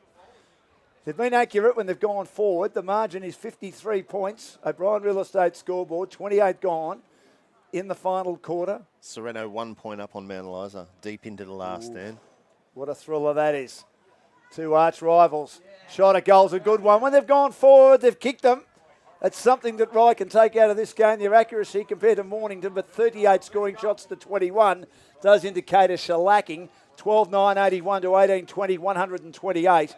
And a nice goal kicked in the right forward pocket by Louis Barber. No, they've battled it out. I just think that we've talked about it before. They're just trying to patch too many holes. They're probably short 2 or 3, which the injuries that they've incurred early, and then obviously they didn't come into the game with Capkin out as well. Just really hurt them. Back in the middle again. Dying stages of the game. Out of the centre. Rowson, high ball to half forward. There's the siren. Big win to Mornington. Rye lose their first game of the season, and Mornington are now 4-1 as Adam Kirkwood limps onto the ground. Maybe it's just because he's sore, hasn't played any footy this year. But Mornington go to 4-1 with Rye on 4-1. And Langwarren a game clear on top, 5-0, and no doubt the team to beat, as Chris Holcomb said at the start of the year. The Bulldogs 18-20, 128. Rye 12-9, 81. Jackson Calder kicked 7 for the Bulldogs. They had 12 goal kickers for the day. Harry Bold kicked a couple. Smart, Miller, North, Lewis, Barnes, Dinger and Bird also kicked goals along with Speedy. So a very good team effort by the Bulldogs. While for Rye, Oscar Whitty kicked 3 and he was their only multiple goal scorer in a performance where Rye back to the field a bit today, but Mornington 38 scoring shots to 21. Chris Holcomb on the O'Brien Real Estate scoreboard. Very good performance. Yeah, it was. And I think that's a blueprint for how Mornington are going to play and how sides need to attack them, because their outside ball use was far superior to Rye. Rye looked like they were in the contested ball early on, but as soon as Mornington got to the outside, it was game over. And they've got those avenues to goal through Calder and through Warwick Miller was handy across half forward. Even though he didn't kick a few, he brought him to ground. I thought the really important one today too was Ollie Walsh. In the ruck. He had to go against 2 big boys in Williams and McGowan, and the writing was on the wall that Mornington would have to shark them all day and it was going to be cut up. But credit to the kid, he put in there all day and he tied him up, and that wasn't a dominant performance by Rye in the ruck at all. No, well, Panagino was ill. Yes, he was. So he missed out and Walsh came in. So how have they gone with him? No, look, he's still he's young too. Yeah, he's just a pinch hitter as well. His best position's around the ground, but because they haven't got a ruckman, but I thought Ollie took a real step forward today. I thought that was a great effort. So Mornington, when they come up against the Lang Warren, need to find probably another inside mid and a ruckman. Yeah, well, although they're not likely to find them, are they? How do they cope with that? Well, they've just got to make sure that they did what they did today. And when you've got Susovic and Smart across the back line, once they do get a turnover, they spread so hard. So they're fit at the moment. And if they can get those turnovers through the back line and they can use the ball like they did today, then they can attack those. They don't need to win every contest. They don't need to win the ruck. And you've seen what Calder can do up forward. If you give him opportunities, he's going to put them on the board for you, which a lot of sides in second division haven't got. Even Langy to that extent. I mean, how long till we see Murphy back out? Yeah. But they haven't got a dominant goal kicker either. So if Mornington can continue to have that half back line dominance and use the ball like they did today and run as hard as they did today, they're going to be a very hard team to beat. Telstra Business Technology Centre of South Melbourne, player of the day. Who do you reckon? For me, it was Jake Smart. Jake Smart off the back flank. He set really everything up. His ball use from half back is phenomenal, but he doesn't just kick the ball 20, 30 metres. He kicks it 50, 60 and hits targets. And on this ground, that is just like gold. Yeah, Jacko kicked a couple. He could have probably kicked 10. He had a lot of misses, but that was all set up by the half back line and their work through there. So I think Jake Smart was for me, best on ground today. It was good to see young Jakey have a good game. Talking of Jackson Cord, he took a few good marks, didn't he? The HP and CP electrical mark of the day. Yep. Was he in contention? Probably. Yeah, was a bit. yeah, he was. But with Jacko as well, like sides are always they're gonna start one-on-one with him through the year. And first quarter in every game, he's kicked probably 2 or 3 goals at least, and then they've dropped one in front of him. But what that does is allow Mornington to get that extra across that half-back line. So if sides are going to continue to drop numbers back in front of Jacko, then they've got to make sure that their ball use is good going and they don't have those turnovers across half-back. And if they do, their spread's got to be as good as Mornington. So who do you think was the player that deserves the mark of the day? Mark of the day, there was easy, Tyrone Head. Yes. Well, that was a belter. Yeah, it was a great mark, wasn't it? That was a screamer. We're not taking that off him. Mark. And what about goal today? There were a lot of them. Oh, no. There's a great goal in the Harry run by Bold. Oscar Woody. You reckon Harry Bold? Harry Bold. What about Kirkwood's down in the pocket too? It was a beauty. Yeah, no, Harry Bold was goal of the day. Very. We saw a couple of good goals today, but Harry from on. He was good all day too, Harry. He's starting to find a little bit of continuity on the wing there, and it's good to see because he works really hard, that kid. He sure does. Well, big win today, and just before we go, you got some results for us. Mount Eliza have just kicked the last goal and and beaten Serena. Oh, it's a big result. Big result. Well, by 4 points. By 4 points. Geez, that was neck and neck all last quarter. Do you want to go last game? Do you want to quickly we'll go around the grounds thanks to Dynamic Staffing Solutions. Rightio. Frankston Bombers 9-21-75 beat Red Hill 7-4-46. It's a good win from the Bombers. Dramana. Geez, there's some big scores. 25-19, 169 to Pines 9-6-60. 109-point win there. Frankston YC comfortably 10-goal winners over Edithvale. Mount Eliza Sereno we spoke about. And Bomb Beach 13-20-98 against Rosebud 5-4-34. And then we got second division. And geez, Langy put Hastings to the sword after half-time. 2016 to 7-8. Yeah. So that's huge.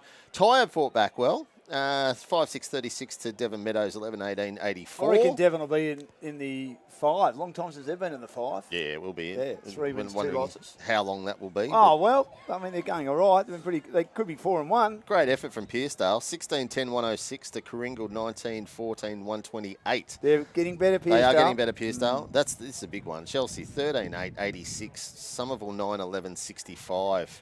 They're not playing great footy at the moment, the Sereno Footy Club. So Seaford, after Cribby ran them to half-time, really close, blew them out, 2016-136 to 6-7-43 Crib Point.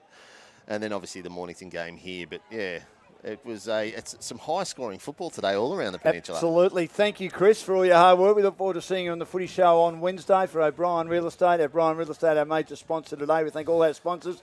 Tommy for all his hard work. Glenn for being here earlier, our guests in our pre-match. good to see Sugarcane Watson. Look forward to seeing the boxing champ on the peninsula get ready for his next bout, of course, later in the year in June. And also Holly's done a great job. She's been up on the top of the van today and done a brilliant job for us, shooting everything down here at Alexandra Park. So a big win for Mornington. They're 4-1. Rye also 4-1. Langwarrin, the only beaten side in second division. We'll have more footy tomorrow. Yarra Junior footy, and I'll also be at the Frankston District Junior Football Comp. And I'm going to probably see two teams involving players that are on the cusp of maybe Stingrays, and then maybe AFL if they're good enough down the track. Mount Eliza in the B Premier competition in the Frankston District Junior Football League, taking on a very strong Frankston Dolphins side, of which their coach Mark Whiteman has had the players since the under-14. So we look forward to that, and that's brought to us by Jeff Wignall Ford of Hastings, also Frankston and Mornington. Enjoy your footy and get your game face on.